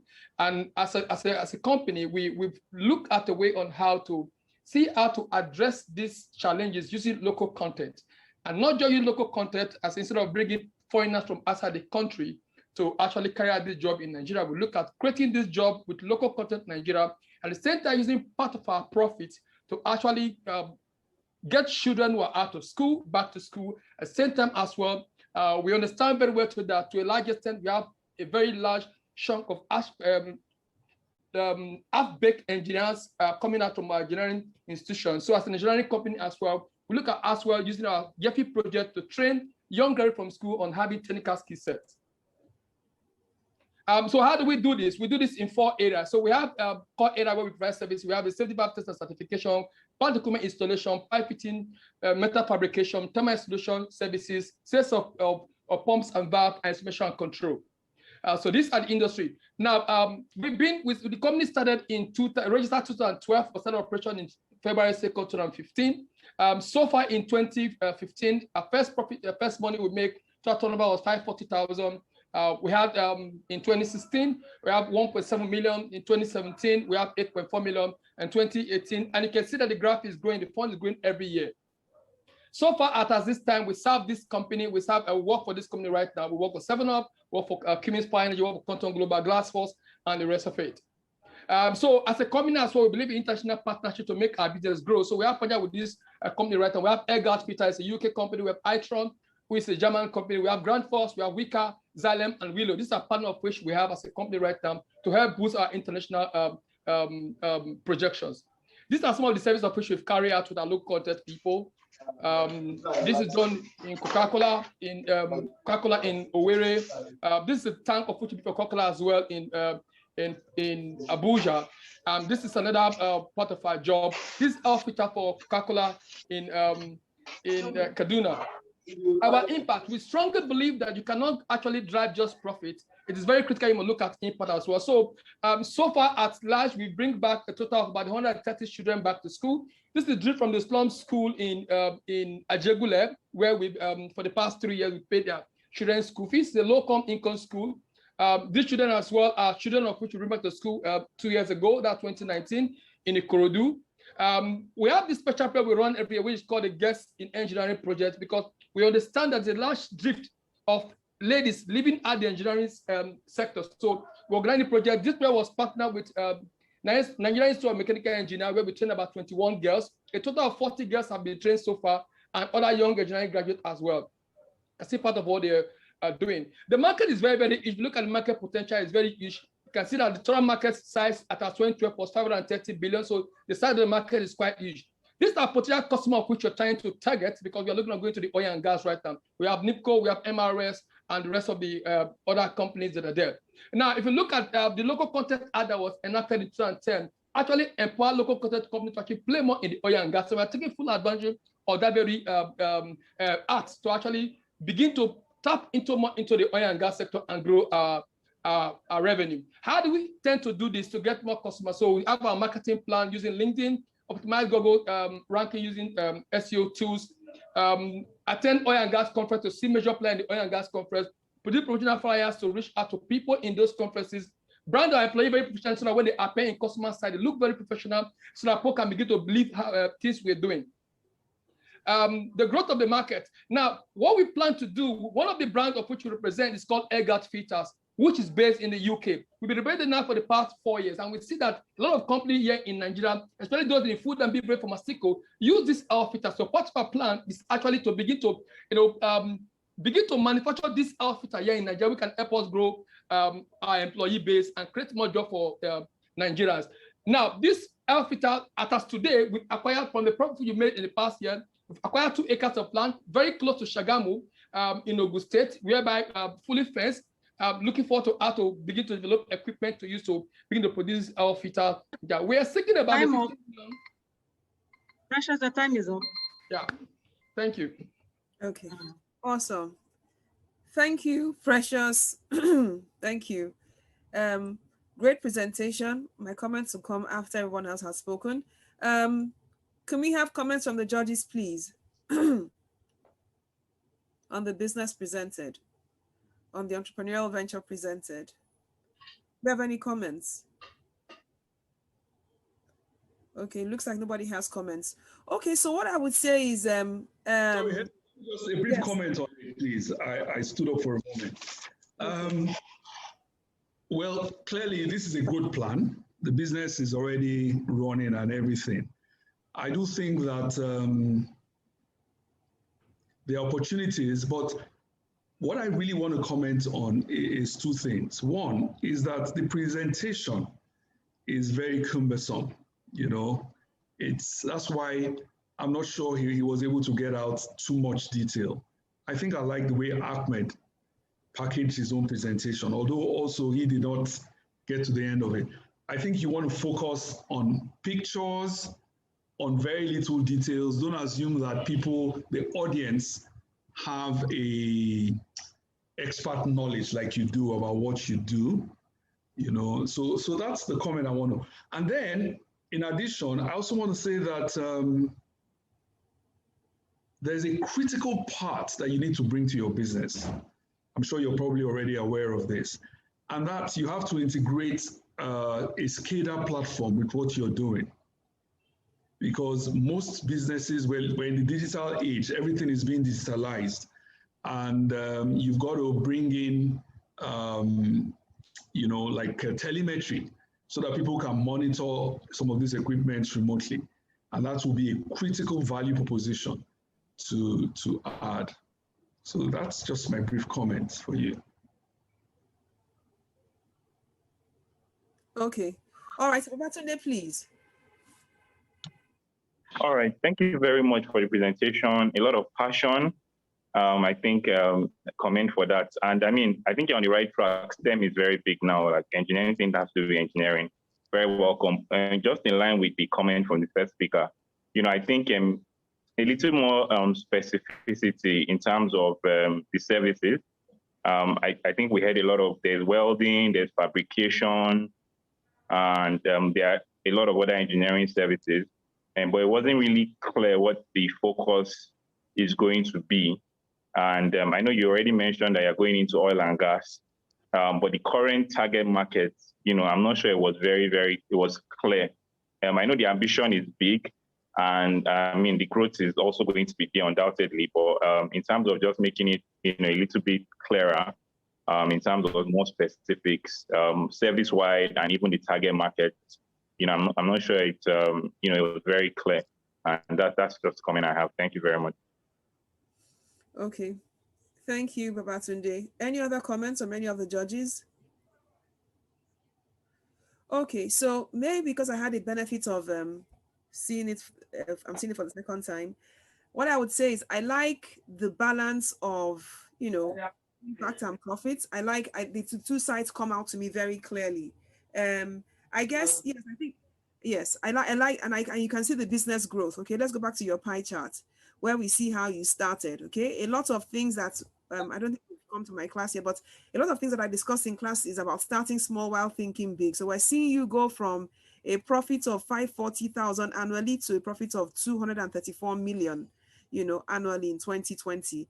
And 2020 was a year where many businesses went down, but you went up in your profitability. And that is proof of your relevance, proof again of your impact. Okay.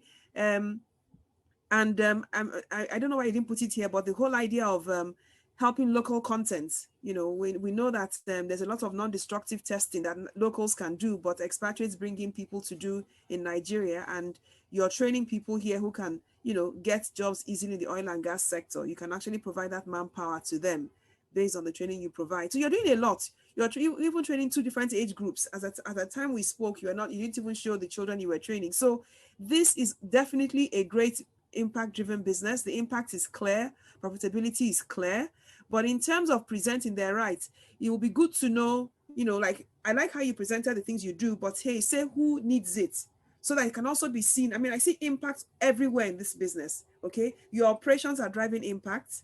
Okay, and part of your operations is to get the right people. So your training is also providing you with the skill levels you require, while getting people empowered for jobs with you or with any other organization. Okay, you're also helping train women in STEM. Okay, so it's a fantastic business. So any comments I'm making so far now is to do with how you project your idea. Okay, I see you're asking for 50 million. I don't know that you need it because you're making you're showing us quite a lot of profitability. But I believe that if anybody's listening here, if there are investors on the platform, I believe that you will definitely be a good target for that. So I will say a very big well done to you, Precious. This is a great business idea. You're definitely in with the right mindset. Okay, so keep it up, and I'll be very happy to have a private discussion with you as to how this can continue to grow. Those would be my comments. Right. Do we have any other comments from the judges? Great. So fantastic. It's interesting, but at the same time, it tries you. It tests everything in you, your resolve, your dedication, your ability to push on. But at the same time, it's fun because you meet people that will spur you on. You have friends that turn to brothers, that turn to sisters. You have a group that you learn to trust. You have a group that you learn to work together and push each other to the end. When I came into LBS, it was supposed to be for an MBA. But then in the class, they asked, what brought you here? Are you here for networking? Are you here to just get an MBA? And to be honest with you, my response was, I think I'm trying to find myself. They just passed the mic to the next person. I think in the next coming months, 6 months into the program, I started finding the reason why I think God brought me into LBS, because it became more of a life-changing, mind-shifting, just an entire change in my personality, in my thinking, in my outlook on life, in my meaning about networking as itself. When you start the course, no matter what your experience level is, they take you through certain courses like analysis of business problems, accounting, and it doesn't matter the background that you've got. They elevate you such that you can make critical decisions where it not just affects your corporate life, but you can actually also take it home into your personal life. Before I got to LBS, I thought I was a brilliant chap. I knew everything. My friends call me Guru. Okay, thank you very much for staying with us. We're very happy that you're still with us till this time. So as the judges are collating the scores, we would like to play the videos, display the videos of our MBA, current MBA entrepreneurs, just for you to know what they are doing while still on the program. Thank you as you watch.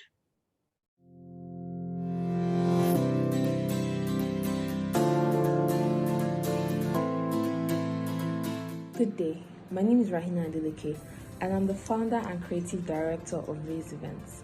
We currently live in a fast-paced world where things are constantly changing. In order to keep up with the pace of the world we live in, we have to work tirelessly. We work so tirelessly that we get fatigued and forget to celebrate the little milestones that we achieve across the journey. And this is where we at Raise Events comes into play. We're an event planning, executing, and coordinating company that was born out of pure passion. We began business in 2020, yes, during the pandemic, and were able to successfully plan and execute 2 amazing events following the COVID guidelines and regulations. But my experiences did not begin in 2020. It began way in 2013 when I started planning weddings, concerts, and events, working with amazing event planners all around the country. Raise Events is available for travel in Nigeria. We specialize in birthday parties, weddings, corporate events, themed events, and concerts. Our target market is pretty wide. Anyone between the medium and high income that is willing to celebrate any moment of their life. Our satisfaction is gotten from stepping back and watching our guests and our hosts having an amazing time and radiating pure joy. I look forward to working with you, I look forward to speaking with you, and I look forward to be part of an emotional moment of your life where you just want to celebrate. Hello there, my name is Chukwuemeka Nyamushigu and I'm the Public Relations Director of Pride Magazine Nigeria. Pride Magazine Nigeria is a sister company to Pride UK, which has been around for over 30 years and has featured the likes of Beyonce Knowles, Serena Williams, to mention a few. In the year 2014, Pride Multimedia Ventures bought the franchise in the Nigerian market, and with our first issue, we had Omaomi on the cover. Since then, we've gone on to feature other notable celebrities like Pevlin Naya, Dolapo Oni, and Yemi Alade, to mention a few. Pride Magazine Nigeria is a lifestyle magazine for discerning men and women, because one of the ways we differentiated ourselves from the UK segment is that we only have a particular edition inside for men titled Man Pride Magazine. So on our Man Pride cover, we feature the likes of Danny Glover, Femi Jacobs, Onyeka Akuma, Adewale Yusuf, and our most recent edition, we had leading men in marketing such as Henry Esayaba and Emmanuel Ago, to mention a few, on our consumer brands edition. But the brand has gone beyond just lifestyle publications. Every year for the last 5 years, we have put out and convened our annual Women Conference for the emotional well-being of women, because we believe that an emotionally balanced woman is a dynamo for successful achievement. In addition to that, we equally have an annual event titled the Pride Lagos Creative Enterprise Week, and it's to help young creatives in their different spheres find a way to make a living out of their creativity. So in a way, Pride Magazine Nigeria is a holistic lifestyle publication just for you. Check us out online. Hello, I'm Fatima Salau, an MBA candidate at the Lagos Business School. I am the creative director, founder of Moron. Moron is a clothing brand that was founded in the year 2019 with the desire to provide quality yet affordable clothing for women of all shapes and sizes. We cater to women from different walks of life. Either you're an entrepreneur, a business owner, or you work a 9 to 5, or you're just a stylish person. We have something for you. We like to indulge and involve our clients in our creative process, where we ask questions like, how do you feel, or how do you want to feel in the clothing? That way we are able to make the and the occasion. The name itself, Morongo, means to see, to envision.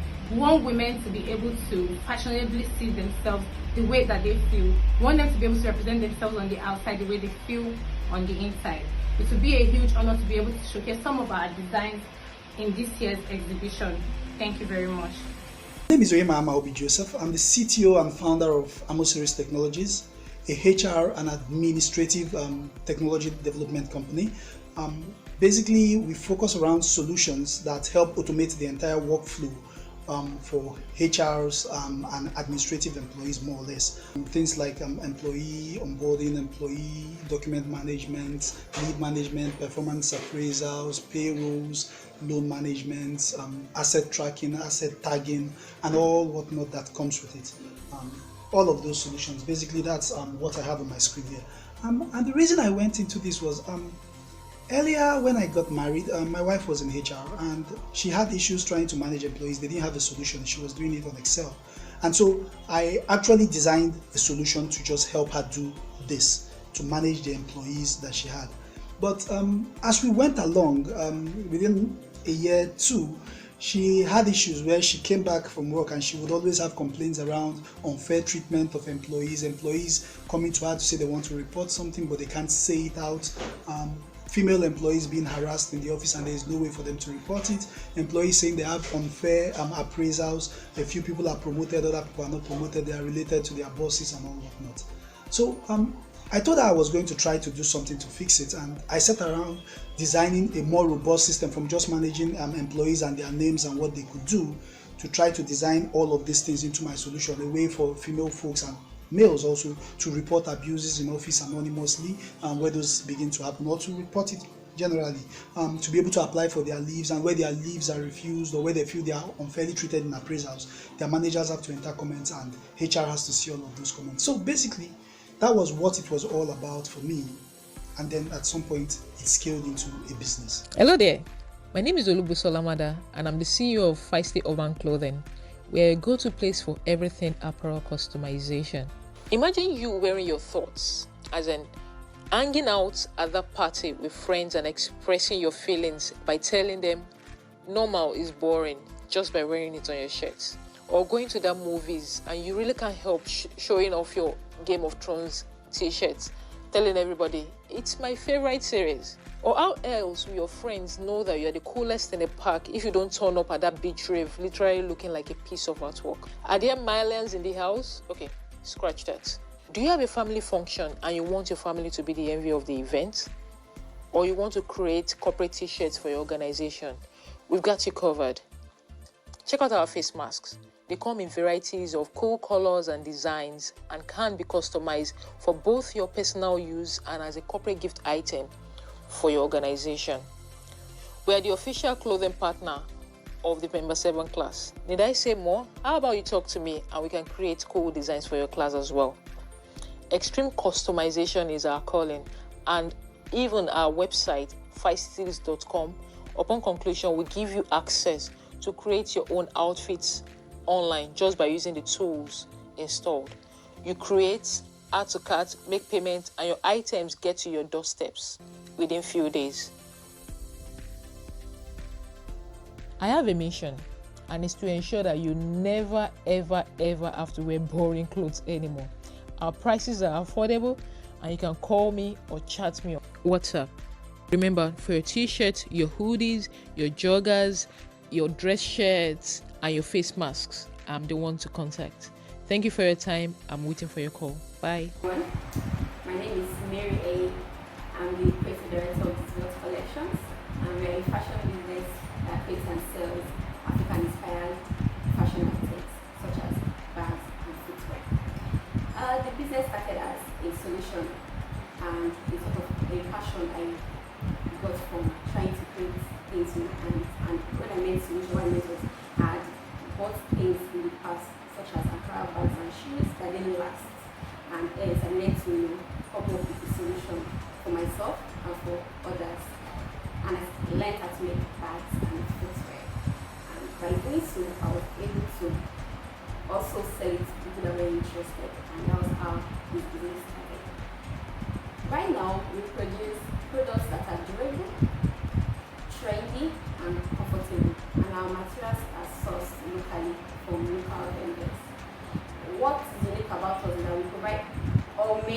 products at the best price possible. So all our products are affordable. There are some we make. We have the Enochi female slippers. Also come in your male designs actually. So you can get this for yourself with the beads. And if you are male or female, you can get this for yourself. And it's very durable. We have the Lloyd sandal, very flexible. I love this product. It's very flexible. It's waterproof, yes, and you can wear it anywhere. It's very, very handy. We also have another Enochi design, which is very durable, comfortable, and perfect for casual look. And we have the Kakulu sandal, which I love very much. And yes, we have our stamp on most of our products, yes. So we don't, compromise quality for anything. All our products last for minimum of 3 years.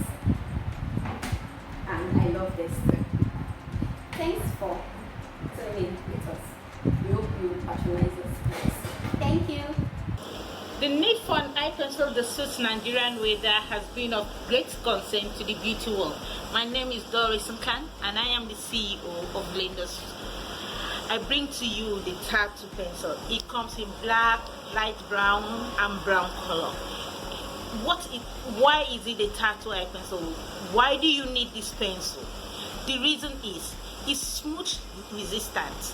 It doesn't clean off for 12 hours. It lasts very long and it's waterproof, like what I'm doing now. It stays. Another interesting thing about the pencil is that the ingredient is gotten from Nigeria. The tattoo pencil is very easy to wear, and that's why I think it will be wonderful to invest in this product. This is it, the tattoo eye pencil. Linda's tattoo eye pencil. My name is Chinyaka Hedo, and I'm representing Nanny Scott. How would you like to eat your cake and still have it? Or better still, how would you like to spend less time in the kitchen, yet enjoy healthy, nutritious meals? Have you noticed that as we get busier and busier in the bustle of Lagos, our meals have started to get boring, less nutritious, and less healthy? Our pasta that used to look like this now looks like this. Bills that used to look interesting like this is now presented in this form. Even our beloved rice that used to look enticing like this is looking more and more like this. I'll tell you why. It takes so much time and effort to buy, wash, scrape, chop, dice and slice vegetables that makes these meals look enticing, interesting, and nutritious. So, Nanny Scott decided to offer a solution. We present to you freshly cut, thoroughly cleaned, diced, processed, ready to use vegetables, carrots, bell peppers, runner beans, green peas, green beans, all between 500 naira and 1,150 naira. In 2 months since we have offered these solutions, we have targeted domestic kitchens alone. And we have turned over my initial investment of 5,000 naira 26 times in 2 months, targeting domestic kitchens alone. I'm inviting you today to join me as we scale up to cater for commercial and industrial kitchens. With approximately 100 events per weekend in Lagos alone, the potential in this market is enormous. The opportunity here is huge.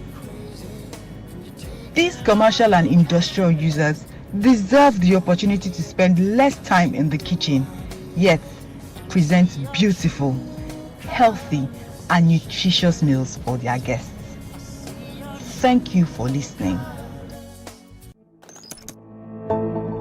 So you want to build a tech product, maybe a mobile or a web app, or even both. You've got high hopes. This product is going to change everything. So who do you want to make responsible for building that big project of yours? A developer?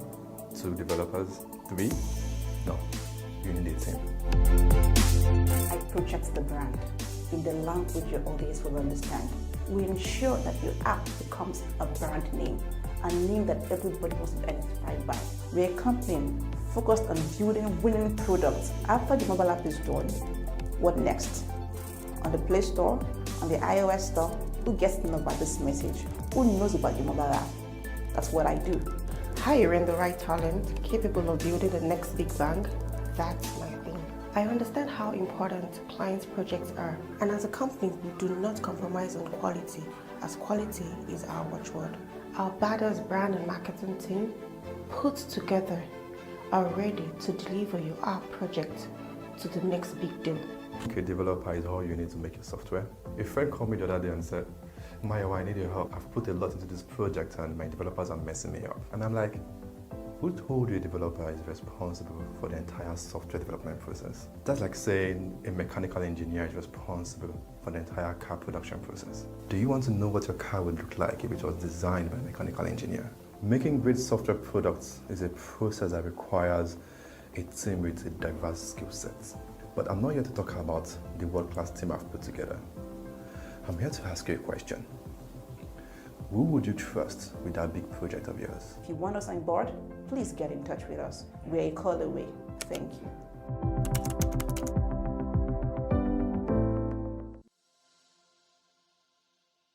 Thank you very much. So without wasting much time, we'll go into the award presentations. To give out the awards, we have with us the Executive Director of Zenith Bank, Mr. Henry Oro. So Mr. Henry Oro is going to be giving out the awards. He is a fellow of the Institute of Chartered Accountants of Nigeria and an honorary member of the Chartered Institute of Bankers of Nigeria. He has over 2 decades of banking experience, and he's going to do us the honors of giving out the awards. I've let the cat out of the bag regarding the third prize. Yes. So Mr. Henry, you're welcome. Okay. All right. Thank you very much, Jacinta. It's my great pleasure to be part of this program. First and foremost, I'm representing my group managing director and CEO, Ebenezer Onyango. And like you said, I'm an executive director of the bank. And it's a great pleasure to be part of Lagos Business School again. Clearly as an alumni in the SMP 19 class. And it's also a great opportunity to see Henrietta. I don't know whether Henrietta will remember me. I do. Oh, excellent. It's my great pleasure. And Henrietta, you're looking so graceful. Thank you. As young as ever. So let me congratulate Lagos Business School for putting this together, and also congratulate the participants for this Expo and contest. I spent some time listening to some of the presentations, and I dare say a lot of them, in fact, almost all of them are very, very creative. And it tells me we're moving forward as a country, and Lagos Business School is a great catalyst in this movement forward. So I'd like to congratulate Lagos Business School and the participants for such a wonderful program. Well, I know you guys have been here for quite a while, and we're running quite late on time. So I'll keep it very brief. Again, what we're doing here today, what you guys are doing here is trying to create a solution, a product, or a service that meets a need at an effective cost. And I listened to some of the judges talking about cost, efficiency, and all that. And I listened to a lot of your presentation by way of probably adding some tips to how to get it better. When you're producing a product or implementing a project, you have to do a lot of planning, a lot of analysis. You have to gather data from the market, from competition, from the market essentially. You have to analyze that data. You have to design the product or the service to meet that specific need. Your solution must meet a specific need. You build, you test, and before you deploy. If you pass through this process carefully, you build a product that will be resilient, that will span a long span of time. So listening to a lot of the participants and their presentation, I dare say that a lot of them have followed this process carefully, and I'd like to congratulate Lagos Business School for hosting this and giving these young people such a great opportunity. Now, like we all know, it's a huge market that Africa is, and Nigeria is the biggest part of that market. So we always say that technology is an enabler. So having designed this product, you need to be very efficient and cost efficient. You need to have an enabler that makes you get to your market in a very quick way, an enabler that makes your market gets to you in a very quick way. So I want to encourage all of you entrepreneurs, use technology to drive your product. If you know the story of Kobo 360, it's a little company, SME company like yours, but in a very short space of time, they've been able to drive their product and scale because they have used technology. What does Kobo 360 do? It's an aggregator that aggregates end-to-end on logistics or haulage operations. They provide aggregation for companies, for services. Using technology, they've been able to scale beyond the shores of Nigeria to Africa. And the African Continental Free Trade Zone also provides a platform where you can also take your product beyond Nigeria to Africa and to the entire globe. So as a matter of fact, this journey you guys are starting today, nobody knows where the journey ends. So let's take it as a very, very serious step.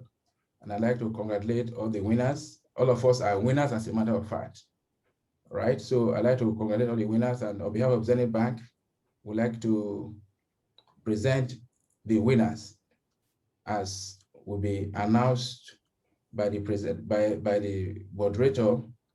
And I'd like to say, if you need further support from a bank, you need to come to Zenith. Because at Zenith, really, we provide those solutions, the e-collections, the e-payments, the e-reporting, e-monitoring for your products. We have those robust platform and solutions, and we give you support and advice, consulting to help your business succeed. So LBS, thank you so very much. Henrietta, thank you so very much. And it's my pleasure to present the winner for, I think, the third place winner at this point in time is Precious Adeho, who is an MBA 9 participant. Please, let's appreciate Precious Adeho. 250,000 naira. Congratulations. Thank you so much, sir. Congratulations. Congratulations. Thank you, sir. LBS, I hope you are writing a Zenith check for this, right? Most like, Jacinta, can you answer that question? And thank you very much for the sponsorship. We treasure it. Absolutely, absolutely. Right. So, can we have the next winner? Okay. So the next winner is displayed. Right. So the second prize winner goes home with 500,000 naira, and this person is Omolara Rawa, MBA 9. Let's appreciate Omolara Rawa for a second prize award of 500,000 naira. Congratulations, Lara. Thank you. Thank you very much. Thank you, Lagos Business School. Thank you. Beautiful. Don't worry, you have opportunity for your speeches, right? Now, for the first prize winner, we have Kinde Dahunsi, and with 1 million naira. 1 million naira. Wow. 1 million naira. Kinde, congratulations. Wow. Congratulations. LBS, thank you so very much for making your students very, very happy, your entrepreneurs very, very happy. Right. Thank you very much for helping us, Mr. Henry. Thank you. Yeah, Thank you. thank you Over to very you, much. Jacinta. I don't know, maybe they have to make a word or two of acceptance and appreciation for LBS. Okay. Definitely. Thank you. Definitely. Yes. Before they give their speech, especially for the first prize winner, we also want to announce that all the four contestants, the four other contestants, will be going away with 100,000 naira each, courtesy of Zenith Bank as well. Thank you very much, Zenith Bank, for your sponsorship. We treasure it a lot. So we'll now call on Dr. Ezekiel Oseni from BOI to give us a few words. Bank of Industry. You're welcome, Dr. Oseni. Yeah, thank you, Jacinta. Thank you, Dr. Rita. Let me join the Executive Director from Zenith Bank to congratulate all the entrepreneurs today that has displayed their innovative skill and are able to come out to show the products that they've been able to develop. Well done to you all, and well done to Legal Business School as well. What you have done today, I mean, you created a job for yourself, and not only for yourself, you created a job for other people as well. And in addition to that, you have come here to inspire so many other entrepreneurs that maybe a few months' time, they would like to also display their products. So for us in back of industry, we're not competing with any bank. we just offer a kind of complement service. Zenith Bank is also a partner, just like another bank as well. But I would like to just let our colleagues here that started something for themselves that can also approach us in back of industry for support. We would be willing to provide you, the kind of support that will help your business to grow. We have a number of products that I believe you can key into. One of them is the YESP, which is the Youth Entrepreneurship Scheme program for young, for the youths. I mean, less than about 40 years old or a little more. These products, you are able to benefit up to 10 million naira without collateral. All that we need from you is just a guarantor, just two guarantors that can say, okay, they know you, and you're going to, work with this money, and you're going to, be able to employ people along the line. We also have a gender desk for our sisters. There's a desk that we call gender desk. That desk is special. They will give you special attention, and they're able to hold you and also connect you with female entrepreneurs that have done so well in that sector where you are playing. Like I said, our interest rate is very low, and it's there just to support you. And we're able to also extend to you longer tenure. We'll be able to hold you and stay with you all through. So I will be so happy if many of you can come around, because what we like to see at the end of the day is that your business has expanded and you're able to bring in so many people out of the streets to work with you, and also be able to encourage many others to do what you are doing. Our website is www.boi.ng. You can go there. We have branches across the country. You can easily walk in to any of our branches. Tell them that you met one Dr. Oseni, who spoke about back of industry, and that I was the one that personally referred them to you. And they will attend to you very well, even without even mentioning my name. Sorry, I was just saying that while he's getting back to us, I was saying that I hope this has been useful to everybody, from those who are attending, to those who exhibited, and to those who contested. I personally don't like choosing a winner, because it's like comparing apples with oranges. Everybody has a great idea, okay? They are all ideas that we need, and they're all providing one form of impact or the other, especially as you're creating employment. And I'm hoping that with Dr. Ezekiel Oseni's presentation on Bank of Industry, we can also take advantage, because they give the lowest interest loans to entrepreneurs. But let me also warn that loans are not what make a business succeed. It's all about being relevant, your impact, okay? And that mindset to deliver value to customers. Once you have that principal idea, it's much easier for your business to succeed, okay? Many people who have plenty of money have failed repeatedly in business, okay? You have to be genuinely concerned about improving humanity, improving the lives of your customers. That's the most important ingredient, okay? And of course, building your leadership skills, okay? So Dr. Seni is back with us. We'll just let him finish his comments, and then we'll have the contestants make their acceptance, the winners make their acceptance speeches. You need to unmute yourself. Can you hear me? We can hear you now, yes. Oh, so sorry. I thought I was done. Okay. So sorry I was through out. Okay, I just said that please, if you are interested, we have branches across the nation.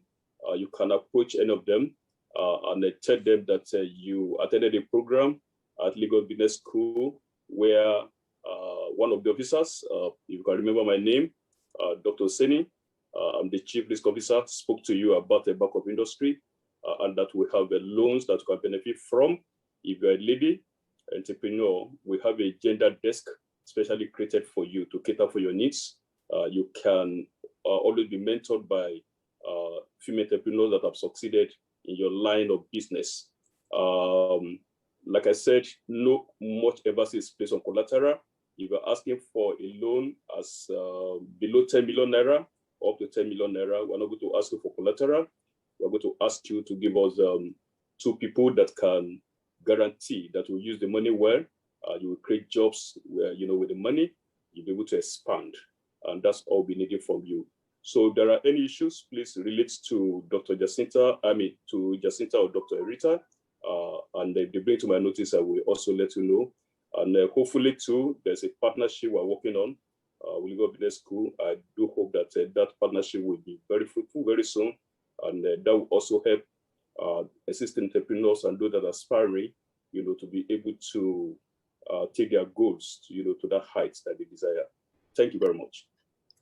Thank you very much, Dr. Seni. And I'm sure that the participants and the audience and the participants will find that offer very useful.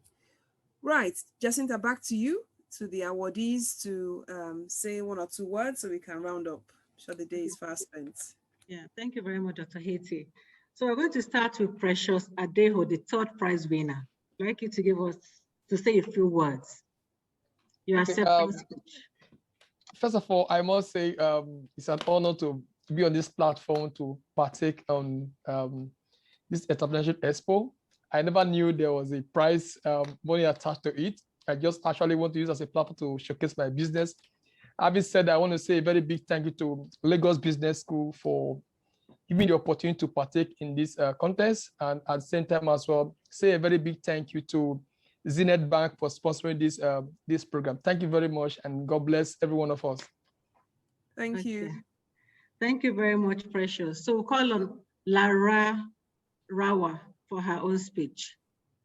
Good afternoon. Jacinta, I'm sure you know why I'm laughing, because I know.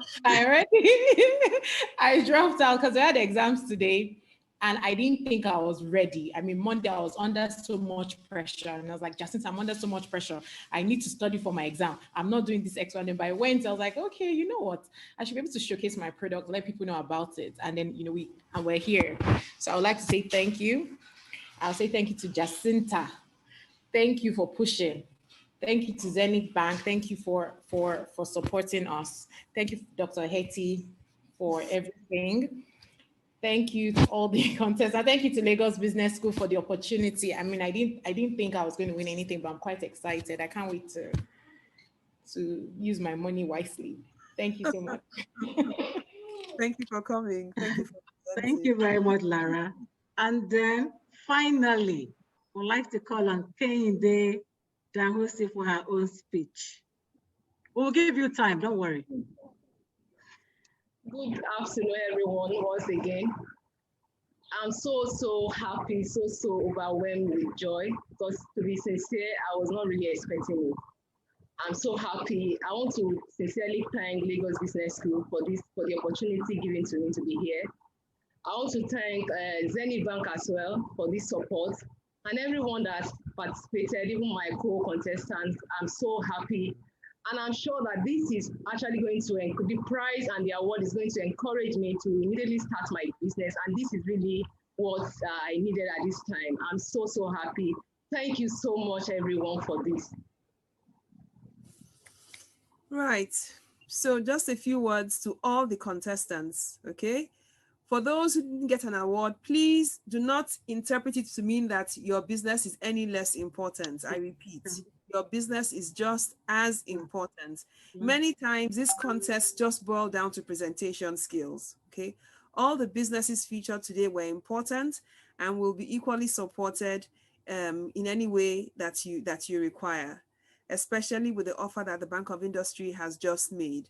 So please, let us, I want all of us to be encouraged, even the ones who didn't contest, the ones who only exhibited, and the ones in the audience who only listened, okay? Let's all be encouraged, because Nigeria needs more job creators than job seekers at this point in time. I want everybody to leave here happy, to know that all the ideas were appreciated. If we didn't appreciate any of the ideas, you wouldn't be allowed to present. So I want everybody leaving here happy. And Jacinta, you have some gift items. We'll go to the other contestants that did not get the award. So let them know that I think it was investment one or so. They will also get prizes for participating. Nemeka Nwosu, thank you for being our able compare. And well done. Thank you, Dr. Eti. So everybody, I wish you well. I hope you get encouraged and inspired to do something. And I'd like to just close by saying, enjoy the rest of your weekend. All the best. Thank you very much for participating and for spending your time with us today. Take care. Thank you very much, Dr. Haiti. So you have this gift from Investment One, all 7 contestants. And like we said earlier on, the 4 other contestants will be going away with 100,000 naira each, courtesy of Zenith Bank.